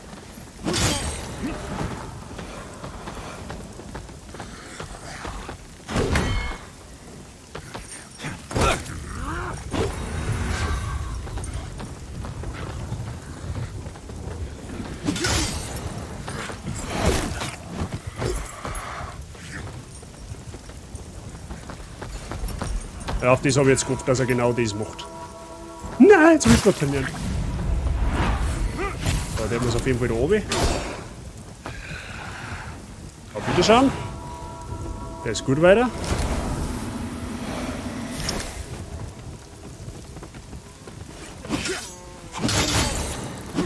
So, bleibt nur noch er übrig. Ja, und er bleibt da im Pfosten hängen, oder was? Ah, den hast du. Muss ja irgendwie anders bekämpfen können, oder? Gibt's ja nicht.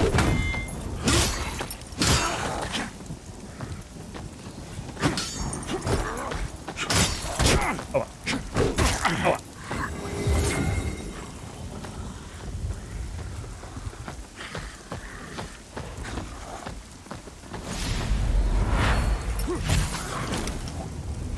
Sollte reichen. Ja, natürlich nicht, weil er am Pfosten hängen bleibt. Meine Fresse.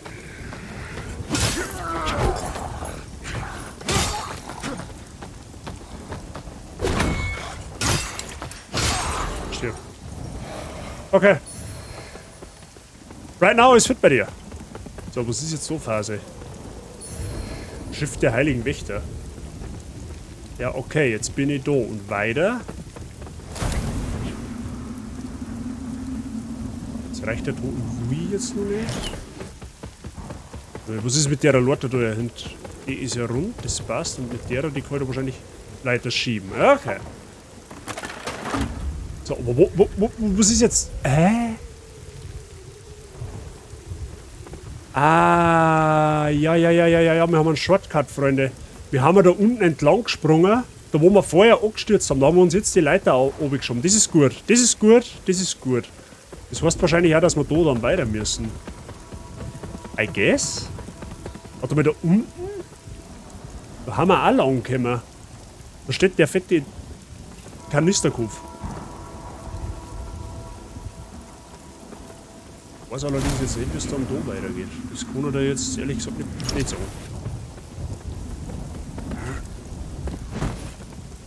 So, da fällt jetzt nichts, oder? Ja gut, der steht da unten. Das alle einmal ein bayerischer Streamer, brutal. Taugst du dabei Lords of the Fallen? Du, oh, kommst du auch aus Bayern? Oder wie schaut's aus? Schön, dass du da bist.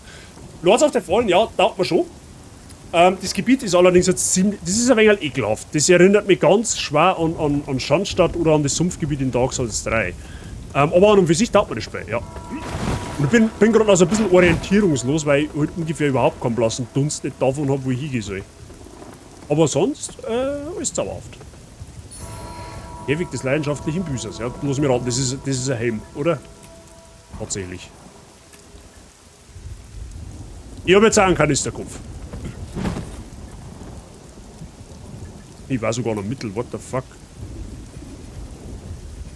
Ja, oder deutlich mehr Rüstung.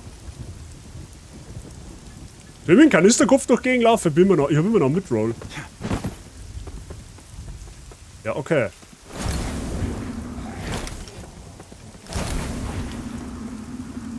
Da geht aber definitiv nichts.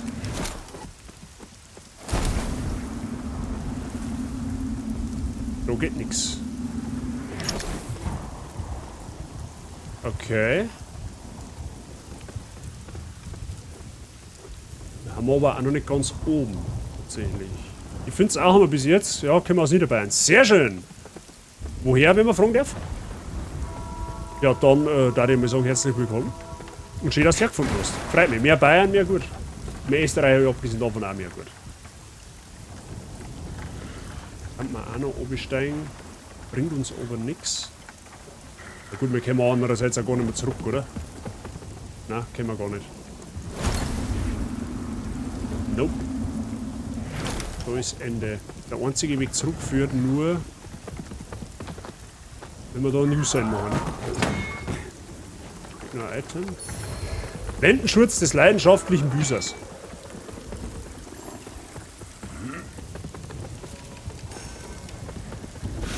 Ja, aber klar, dass wir da oben fallen.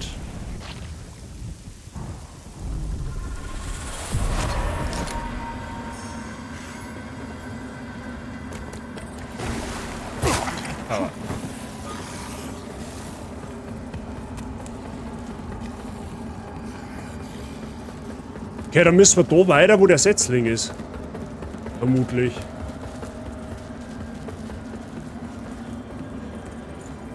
Ja, zumindest den Trip haben wir überstanden. Okay. Machst mit dem Helm Schaden, wenn du auf einen Gegner zuräust? Glaube ich nicht. kann man nicht vorstellen.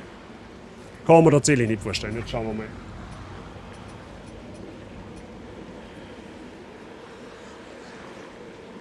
Ja, mir kommt es jetzt so vor, wie wenn wir halt ungefähr überhaupt nichts aushalten momentan. Aber gut. Ich vermute jetzt einfach mal, wir müssen da hin, wo wir vorher gerade den Setzling gesetzt haben. Alles andere macht jetzt aktuell keinen Sinn. Da herum. Das Gebiet ist halt auch unfassbar weit. Also so verwinkelt halt auch vor allem, ne? So. Irgendwie geht's dann da weiter. Wirfst du Wald Richtung Rengzwiesel, war aber länger arbeitsbedingt im Füssing. Ja, da bist du vielleicht gar nicht so weit weg von mir. Bist du mal gar nicht einmal so weit weg von mir. Also schon ein Stückchen, aber jetzt nicht aus. Ja, irgendwer. Aber warte mal, müssen wir nicht einen Schmied finden, um uns aufzumerken? Müssen wir da vielleicht genau da her? Ist das, was da unten umeinander kommt? Nur die scheiß Zauberei, ich flippe aus. Habt ihr in der Schule nichts gelernt, oder was ist eigentlich so langweilig, dass ihr von der Ferne auf mich ballern müsst, oder was? Und ich bin ein Ego-Shooter gelandet jetzt, oder wie? Hier, los mir raten, der Aufzug geht auch nicht. Du dumme Sau, ehrlich wahr.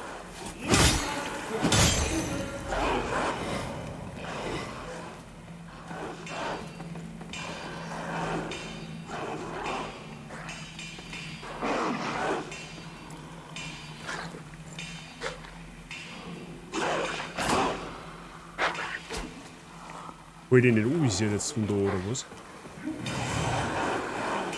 Lass mich raten, wenn ich jetzt da aufsteige, passiert nichts. Ach, der fährt nach oben. Ich wollte aber eigentlich nach unten. Ja, wo gehen wir denn jetzt wieder hin?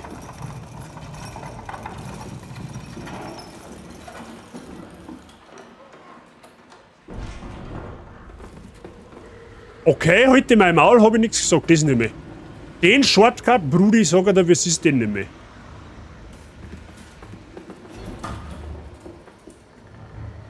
Den nehme ich dann.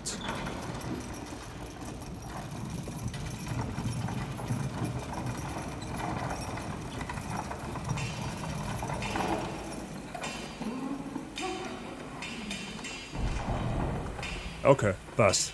Dann wissen wir zumindest, dass dieser Shortcut ist. Und der uns erstmal nichts Böses will.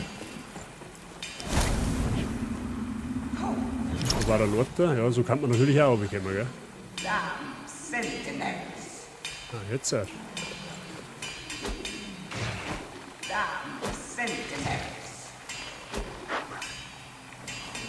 Gut, der ist auch gottlos schnell, der Typ da unten, gell?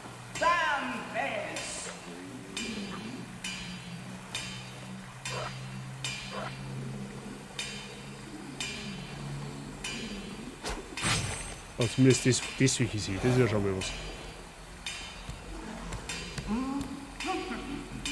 Da hinten ist auch noch einer. Schauen wir mal, ob wir den Schmied befreit kriegen.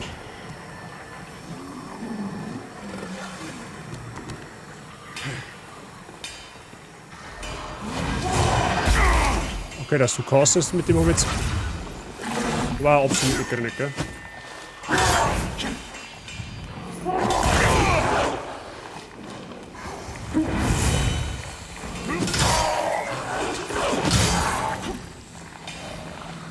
Ich hab die schon gehabt dahinter.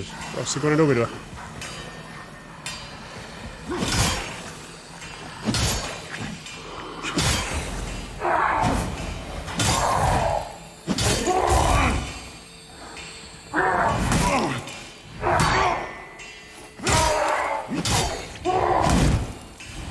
Schnauze.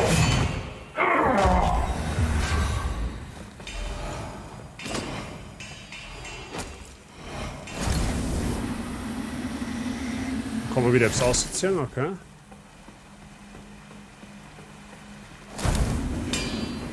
Damn sentinels and their damn bells. Man bastards. Man bastards. Insult to Gerlinda's skills. Waste of her time. Damn sentinels. Insult to... Okay, lass mich raten, ich muss die da irgendwie rausbringen.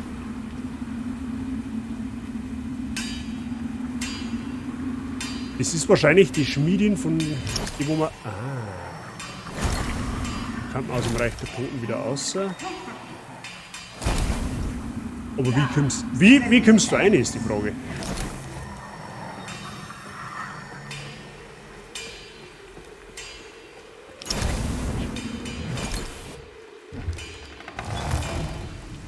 Wo haben wir denn jetzt wieder? Boah, Leute, Alter, ich flippe aus. Ich hab keinen Plan, wo wir mich jetzt wieder haben.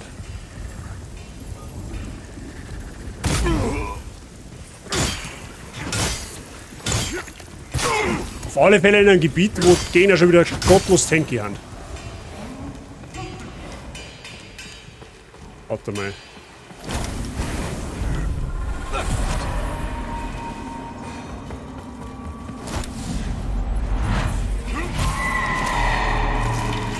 Truhe, das ist gut für uns.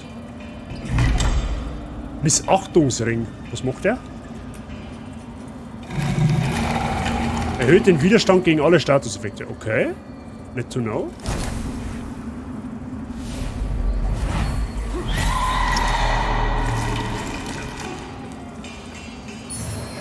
Gefängniszellenschlüssel.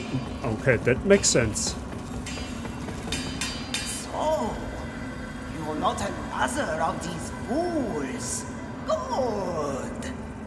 That key. Hand it over. Ja, bitte, nimm dann.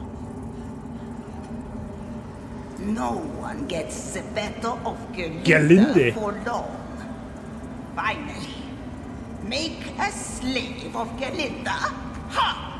You made a slave of me. You don't count. Aha, die schaut auch absolut aus wie Gerlinde, wenn's mich fragst. Doing an old coward a kindness. Aren't you a credit to your species? Doing an old prop. Ja, okay. Und jetzt ist was Phase?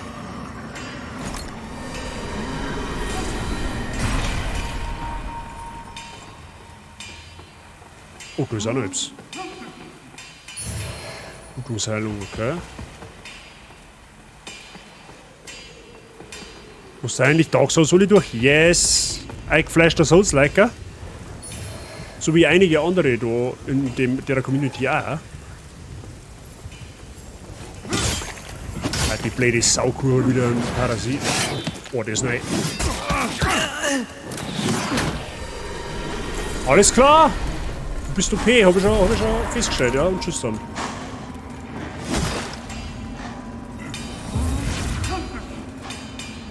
Alter, was ist mit euch?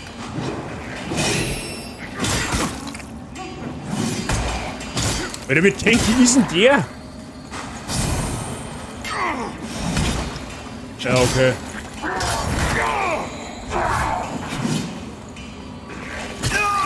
Ja, gut, okay, was soll ich da machen? Okay, du kommst einfach in ein Gebiet, wo du einfach komplett weggeschossen wirst.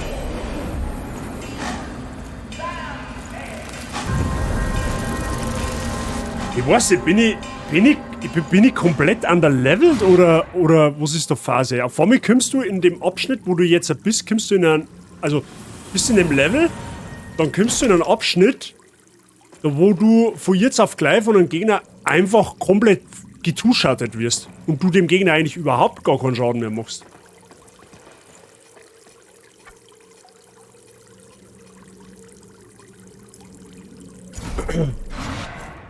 Was ist mit der? Ja, genau. Zumindest haben wir jetzt da einen Shortcut.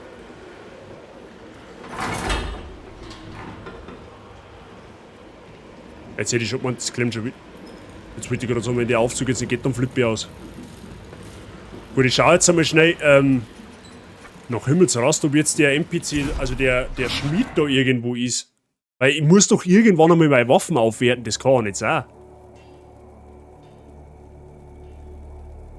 Komm mit die so leicht Dinger nicht so vor, ich bin bloß wegen dem Basis. Vielen lieben Dank. Ich hoffe, ja gut, ich weiß, ich habe ja ein wenig eine zweifelhafte Performance. Aber ich höre auf alle Fälle. Aber das gehört in einem Souls-like wohl halt auch einfach mal dazu, dass man halt stirbt, ne? Obwohl mir halt wirklich nicht so wirklich klar ist, wo ich hin soll. Es wird mir halt leider absolut nichts gesagt. Oh, hi. Alec, was bist denn du? Ah, you again. You again. Gerlinde found herself a place to do a little business. Ist gut. She hasn't seen any other Growok since arriving in this shithole kingdom. But Growok or human, sturdy armor and lethal weapons are a universal language. Speaking of business, Gerlinde has something you might be able to help with. Du kannst meine Waffen erwerten. For some items, this whining bag of bones left in Mornstead a long time ago. Gerlinde is undeserving of what she seeks, traveler, and self-centered besides. You would do well not to aid her in... You know full well the agony Gerlinde can inflict on you as long as you wear those manacles, Sparky. My name is not... Silence! Annoying as he is, Sparky does possess certain very rare knowledge. Which he refuses to share.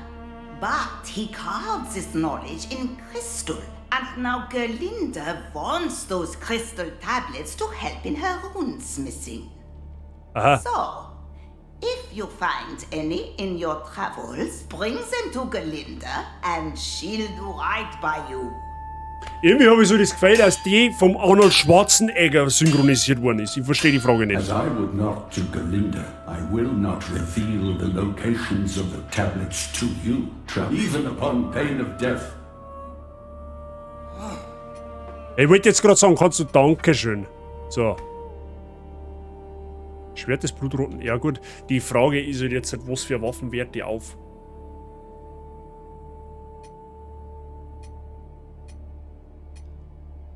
Mit 130 plus 20 gegangen auf 175, auf 149 plus 26.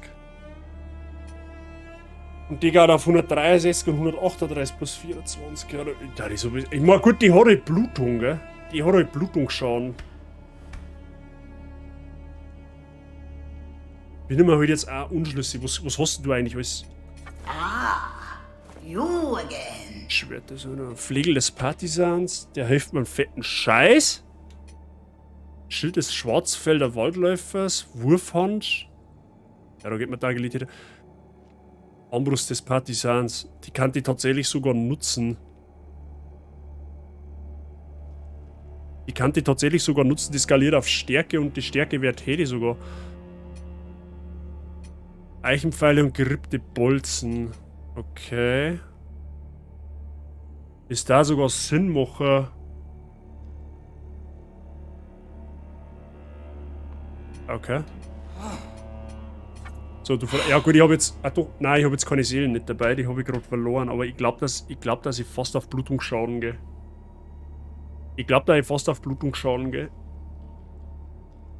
Wobei sie die bei der Aufwertung halt auch nicht verbessert, ne? Es ist ein bisschen ein komischer Einstieg, bin ein bisschen weiter wie du, mehr sage ich aber nicht. Bleib dran, bin gespannt, ob's da taugt. Ja, wie gesagt, das Einzige, was ich halt ein wenig weird finde, ist, ich weiß halt nicht, wo ich lang gehen soll. Das ist das Problem. Und ich bin mir halt jetzt auch nicht so wirklich sicher, ob ich da, wo ich jetzt gerade eben war, entlang gehen muss, weil du hast es selber gesehen, die Gegner, die hauen mir halt einfach komplett aus die Latschen. Da habe ich jetzt so absolut keine Chance nicht. Ja gut, ich muss mir jetzt auf alle Fälle erst einmal meine Seelen wiederholen. Ohne geht da sowieso nichts.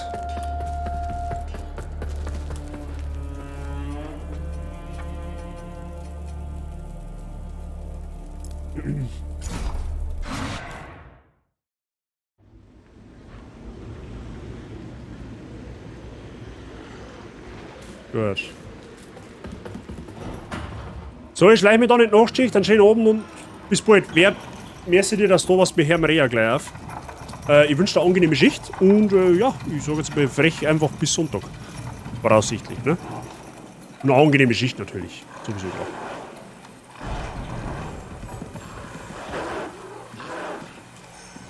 Ja, jetzt wieder die anderen Idioten da rum. Wo haben jetzt eigentlich meine Seelen? Die müssen da irgendwo sein. Oh hey.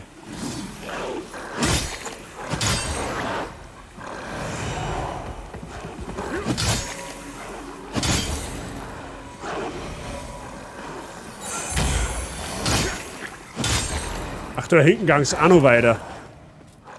Ja, vielleicht müssen wir dann da entlang. Ja, jetzt pass auf, aber ich hole mir meine Seelen, los ich da nicht liegen. Dann gehe ich erst mal Waffen aufwerten. Da hinten liegt noch etwas. Strahlenbolzen.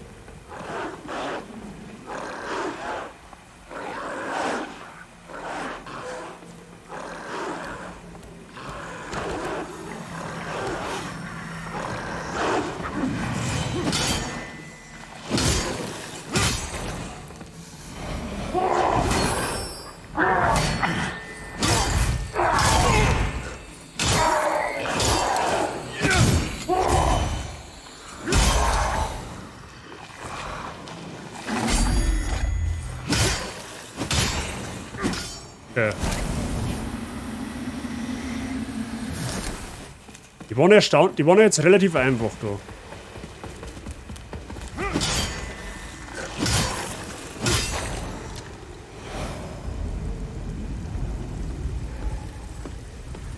Ja, GG, da unten hat meine Seelen. Ja, perfekt. Easy. Okay, die Seelen haben futsch. Die kriege ich nicht mehr.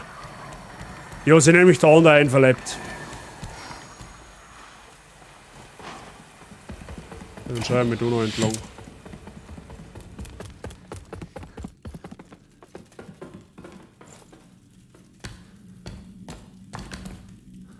Okay. Aufzug.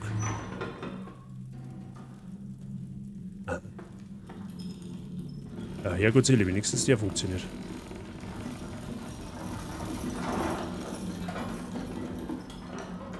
Ich habe keine Ahnung, wo er uns hinführt, aber werden wir jetzt herausfinden. Aber irgendwo muss er weitergehen, geht doch gar nicht anders. Ich sage dir gleich, wenn du dann einen Anwalt nimmst, dann baust du kein Heisel nimmer. Ja, da darf ich auch kein Heisel nicht bauen. Gut zu Fuß habe ich die Ehre, grüß dich. Da stehst du wieder herunter jetzt, oder was? Die haben wir schon mal getroffen. So, you're starting to see through their lies. Church, crusaders, sentinels, corrupt hypocrites, butchers and madmen, a lot of them. Adir, the one true God stands on the verge of finally returning and restoring order to this broken world. And what do? Defy him. Fucking heretics. Name's Damaros. And I'm wondering if Adir might have a purpose for you. Damaros, die gebrandmarkte. It takes strength to survive in this world, and Mornstead's no different. Adir's got no time for the weak, and neither should you. Cut them down and take what they've got for yourself. Das ist, die ist ein wenig out of context, wenn du mich fragst. Die ist zu weird. Ah, dieser Händler? Was hat die so? Gibt da mal oder so? Schwer. Aus der Einsicht, das ist ein Geschicklichkeitswaffen, definitiv.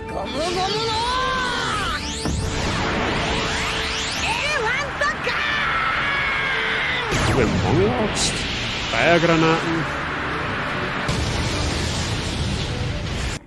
Gut zu Fuß, danke dir, dass du der Kattel ein Abo schenkst. Kattel, willkommen in der Barzigegen, viel Spaß mit den Emotes. Und weiterhin willkommen, gut zu Fuß, danke dir. Vielen lieben Dank. Verkohlter Finger. Okay. Ja, die hat jetzt nichts, was für uns von Relevanz war. Oh, das ist ein Boss.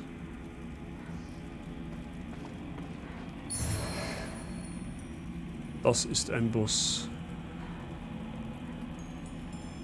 Ja, das ist definitiv ein Boss. Den machen wir aber halt nicht mehr. Ja, beziehungsweise anschauen kann man uns.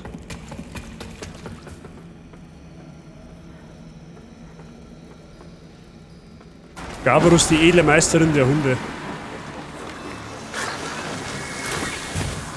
Schaut aus wie eine Assassine. Oh, hi.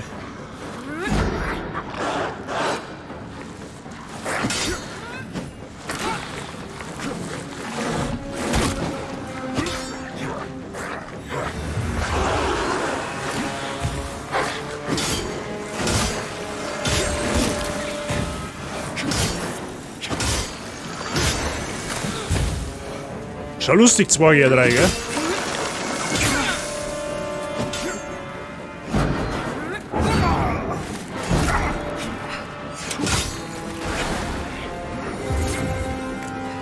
Die spammt das.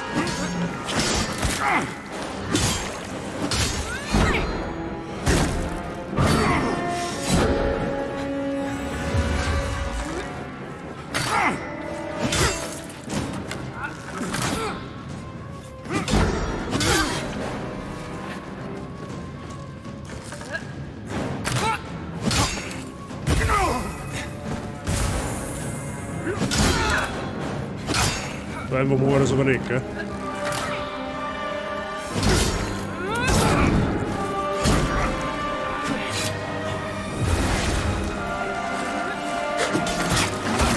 Ja, ist das für Hitbox wenn jetzt?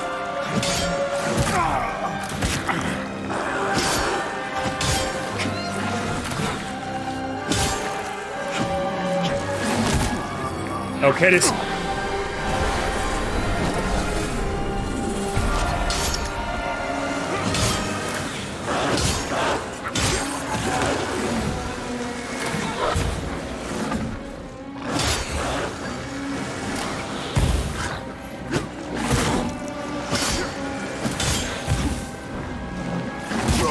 Oh, mach Sitz, du Scheißviech.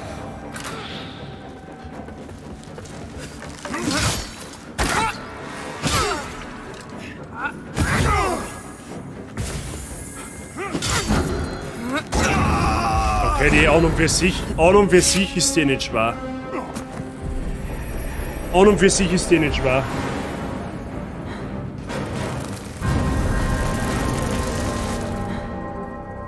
Das Einzige, was bei der einfach ein wenig nervt, sind die Hunderl. Ansonsten ist die nicht so dramatisch. Und man muss ein bisschen auf die Angriffe mit dem Schwert aufpassen.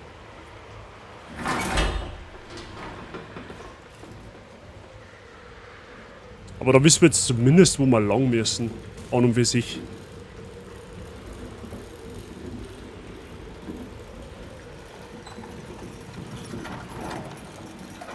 Weil die Hunde ignorieren, glaube ich, ist keine gute Idee, weil ich bin mir nicht sicher, ob die dann quasi, wenn ich jetzt die 2 nicht kill, ob dann irgendwann 4, 5 und 6 und 7 umeinander laufen oder ob die einfach nur welche castet, wenn 2 Wickert haben. Das war jetzt, was man ausprobieren müsste, aber ich glaube an und für sich.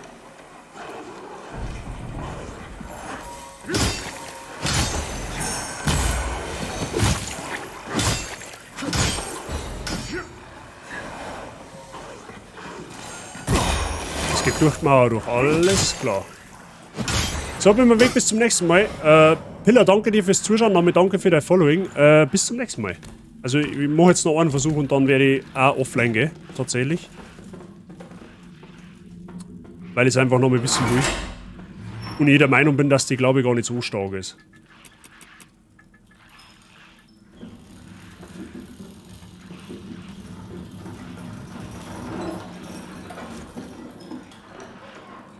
Gut, so was ist fit bei dir, abgesehen davon.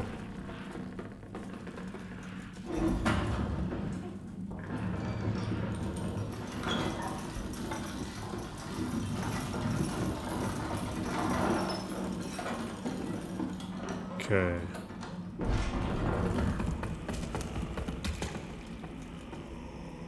Jetzt ist die andere auch weg. Wird ja verpieselt.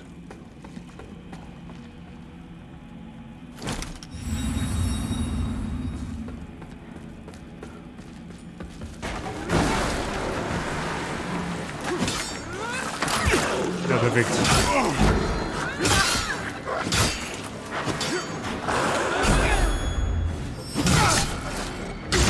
Getting us hard countern.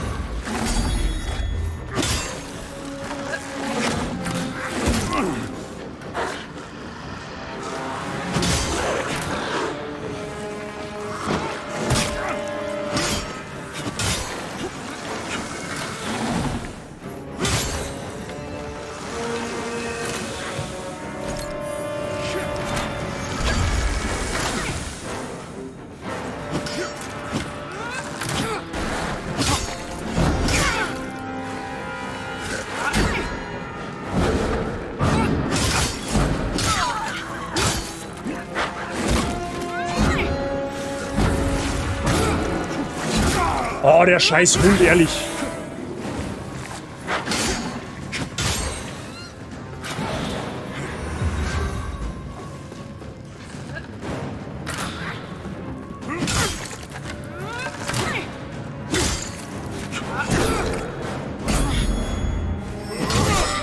Ja, der muss einfach nur hart countern.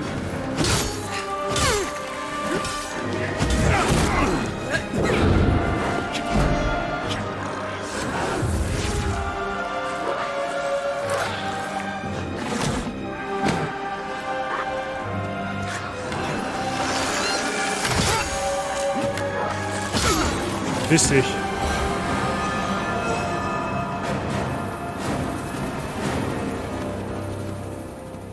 Ja, Herrgott, Seele. So, ja, war gar nicht so schwer. Nice.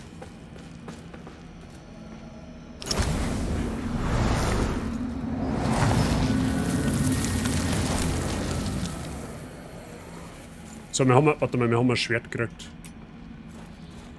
Irgendeins?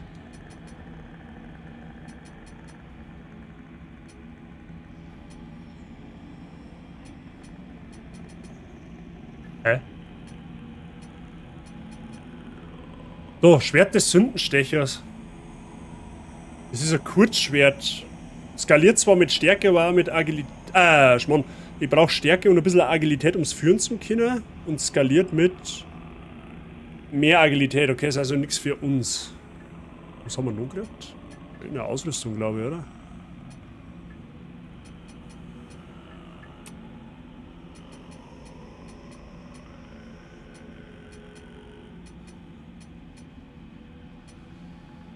Unsere Schützen. Nein, das war's nicht. Okay, keine Ahnung, was ich noch gekriegt habe. Aber...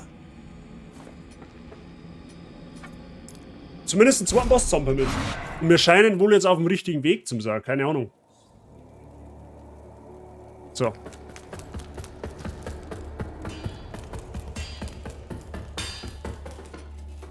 Ah, nicht Kopf. Voilà. So. Wo steht denn eigentlich, was wir brauchen? Plus 1. Da steht jetzt nur, dass wir sehen. Ach, da haben die Aufwertungsmaterialien, die stehen drunter. Okay, 2. 2 irgendwas.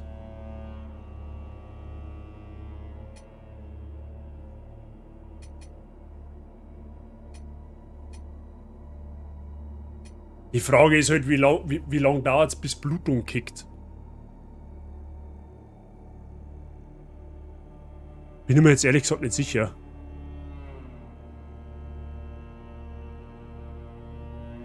Ich nehme jetzt einfach mal das.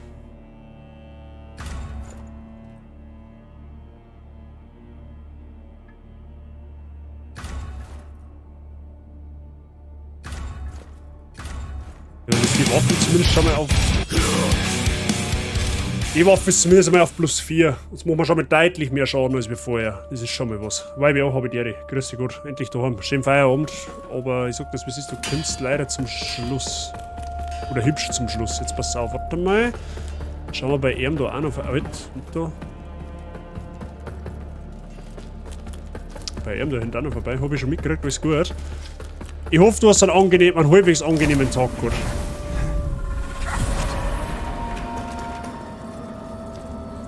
Schlüssel der Offenbarung übergeben. A key to shadowed halls of the past. Their delight's now yours to indulge in, bearer of the lamp. Okay. Umbrallauge, Einsatz, Umbrallaterne aufhören, ein Andenken darbringen. Was sind jetzt das schon wieder? Sowas habe ich noch gar nicht gefunden. Am Vorsinn fluglichen Meißel.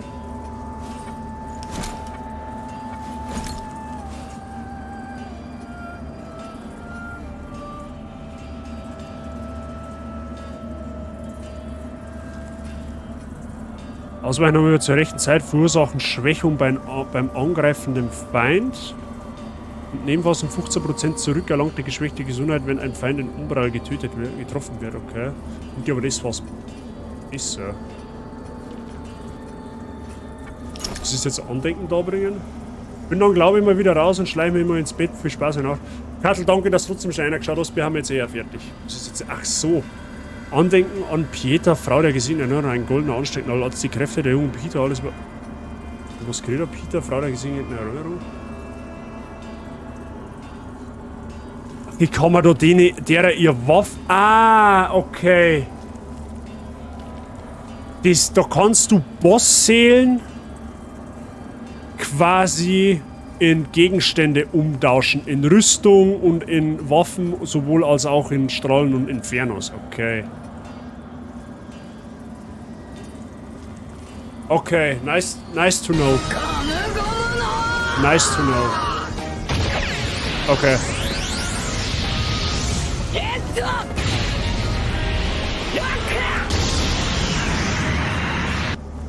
Wozu Herr der Gefallenen sein, wenn man Herr der Geschubsten sein kann? Dabats 1 Lul. Sigi, das ist eine sehr berechtigte Frage. Ich glaube, ich bin auch lieber der Herr der Geschubsten. Merci dir für deinen Resub im 15. Monat, Alter. Vielen lieben Dank, weiterhin willkommen und viel Spaß mit den Emotes. Und mit diesem Resub, Mr. John Sigi, verabschieden wir uns vom heiligen Lords of the Fallen Stream. Ich hoffe, dir geht's gut. Ja, Leute, sorry, heute war es ein bisschen fail-lastig. Aber ich muss mich halt in so einem neuen Soul-Spiel halt auch erst einmal so ein bisschen orientieren, was der Phase ist. Aber ich glaube, alles in allem meine ich, habe ich es nicht einmal so schlecht gemacht, wenn es mich fragt. Oder? Was meint ihr? Merci für die gute abendliche Unterhaltung. Bis zum nächsten Mal. Pfiat denk beieinander. Cartman, danke dir fürs Dasein. Ich wünsche dir auch einen schönen Abend. Weiter geht uns voraussichtlich am Sonntag. Ja? Aber da sage ich in Discord noch Bescheid. Ausrufezeichen Discord, an der Stelle, wer noch nicht drauf ist. So.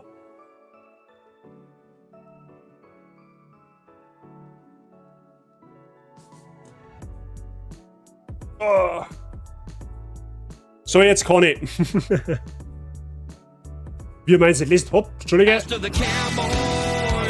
Ich will mal meinen Kopfhörer dezent leise machen.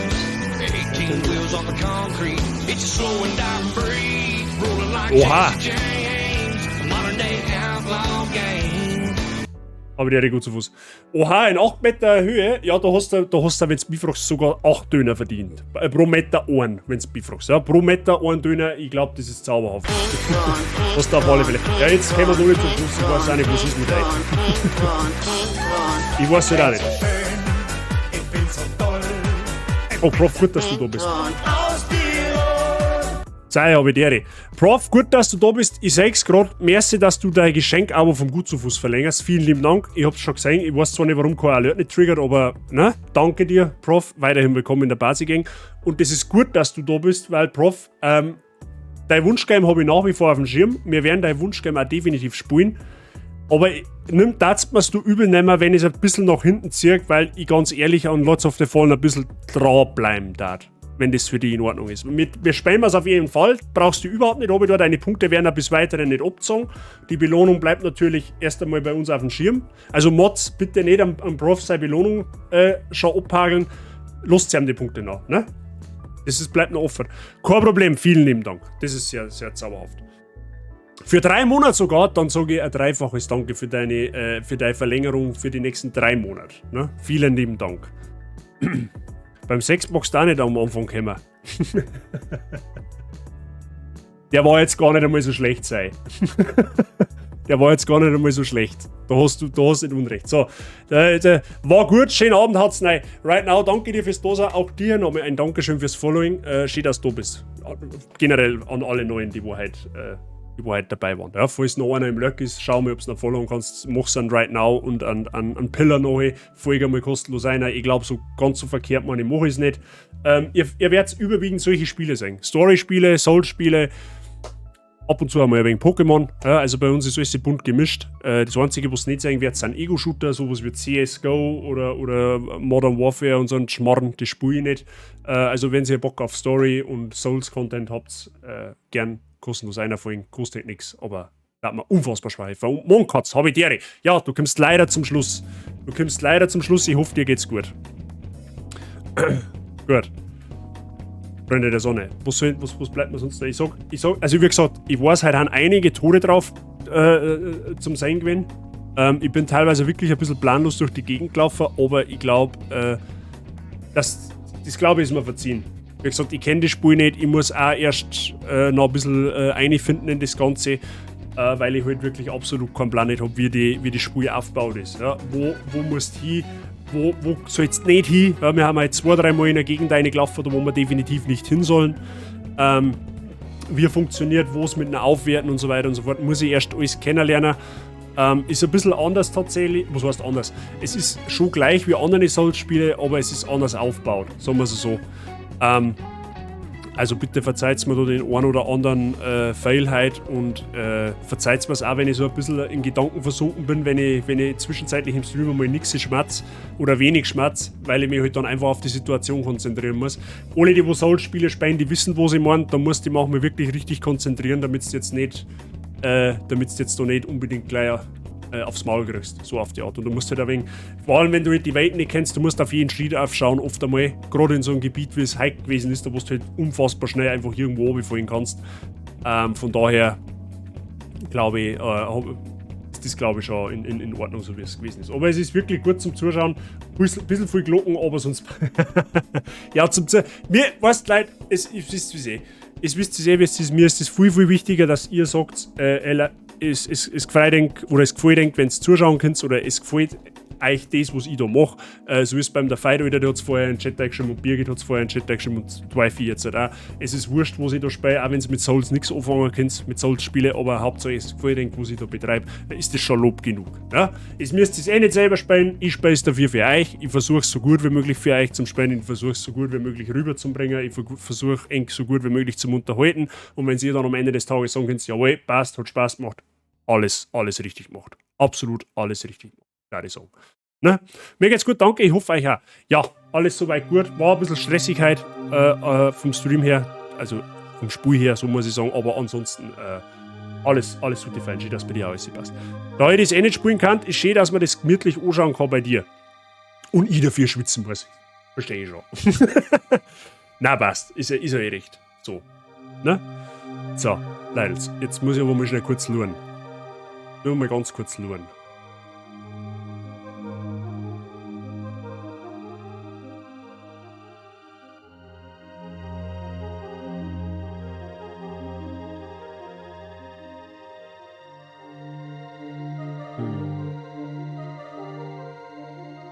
Gehen wir denn hin? Wo gehen wir denn hin? Zu Mia. Wenn wir wieder zu Mia gehen. Und heute gibt es Burger bei Happys. Burger? Wo ist das? Das ist bei dir noch Horrorspiel, wenn ich das richtig sage. Happys Humble Burger Farm. Hört sich schwer nach einem Horrorspiel. Ich werfe Playmer Hawker Live, passt, überspielt der. Minecraft.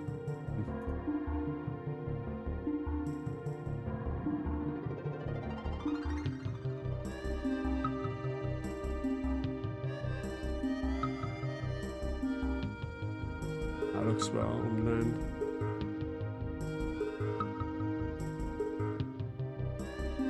Ja, passt schon. Gut. Freunde der Sonne, vielen lieben Dank fürs Zuschauen. Hat Spaß gemacht. Ich bin zwar nicht für Minecraft, aber für Basti. Sollen wir zum Basti gehen, oder was? Mir ist das wurscht.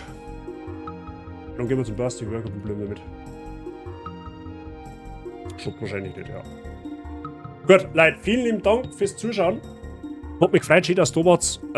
Wie gesagt, war heute ein bisschen stressiger zu tun. Wir werden da wahrscheinlich am Sonntag weitermachen, wenn es für euch in Ordnung ist. Ich bin schon addicted, was Lords of the Fallen angeht. Wir haben jetzt gerade einen Boss zusammengepimmelt. 2 Bosse insgesamt. Insgesamt haben wir für die beiden Bosse 3 Versuche gebraucht. Den ersten First Try, den zweiten Second Try. Glaube ich, ist gar nicht einmal so verkehrt gewesen. Wir schauen dann, dass wir da an der Stelle im Spiel nächstes Mal weitermachen. Ja? Also ich glaube, dass wir jetzt auf dem richtigen Weg haben. Ich hoffe es zumindest. Ich werde vielleicht offstream ein paar Seelen noch nachfahren, damit ich schaue, dass ich irgendwie meine Waffen noch ein wenig aufbringe. Beziehungsweise schaue ich, dass ich vielleicht noch 2-3 Level grind. Mal schauen, je nachdem wie ich dazukomme. Aber ansonsten fangen wir da das nächste Mal nahtlos weiter. Okay? Ich wünsche euch alle einen schönen Abend. Ich sage merci für den ganzen Support heute wieder, für die neuen Follower, für die Subs und Resubs an der Stelle. Und die Gifted Subs, so soll ich sagen. Wir hören uns wahrscheinlich am Sonntag wieder. Ich sage es euch dann in Discord noch im Laufe der Woche, wenn ich es genauer weiß. Voraussichtlich Sonntag ab, weiß ich nicht, 14:30, irgendwie sowas. Nachmittag auf alle Fälle. Okay? Ich wünsche euch alle einen schönen Abend. Viel Spaß beim Basti und Minecraft. Ist, glaube ich, ein wenig chilliger, wie das, was ich heute gespielt habe. Und ja, haut euch rein bis voraussichtlich Sonntag. Und nochmal merci für alles. Und danke für die ruhige Geschichte, die werde ich hoffentlich auch haben. Ja. Haut euch rein. Viert euch. Schönen Abend euch. Und merci nochmal.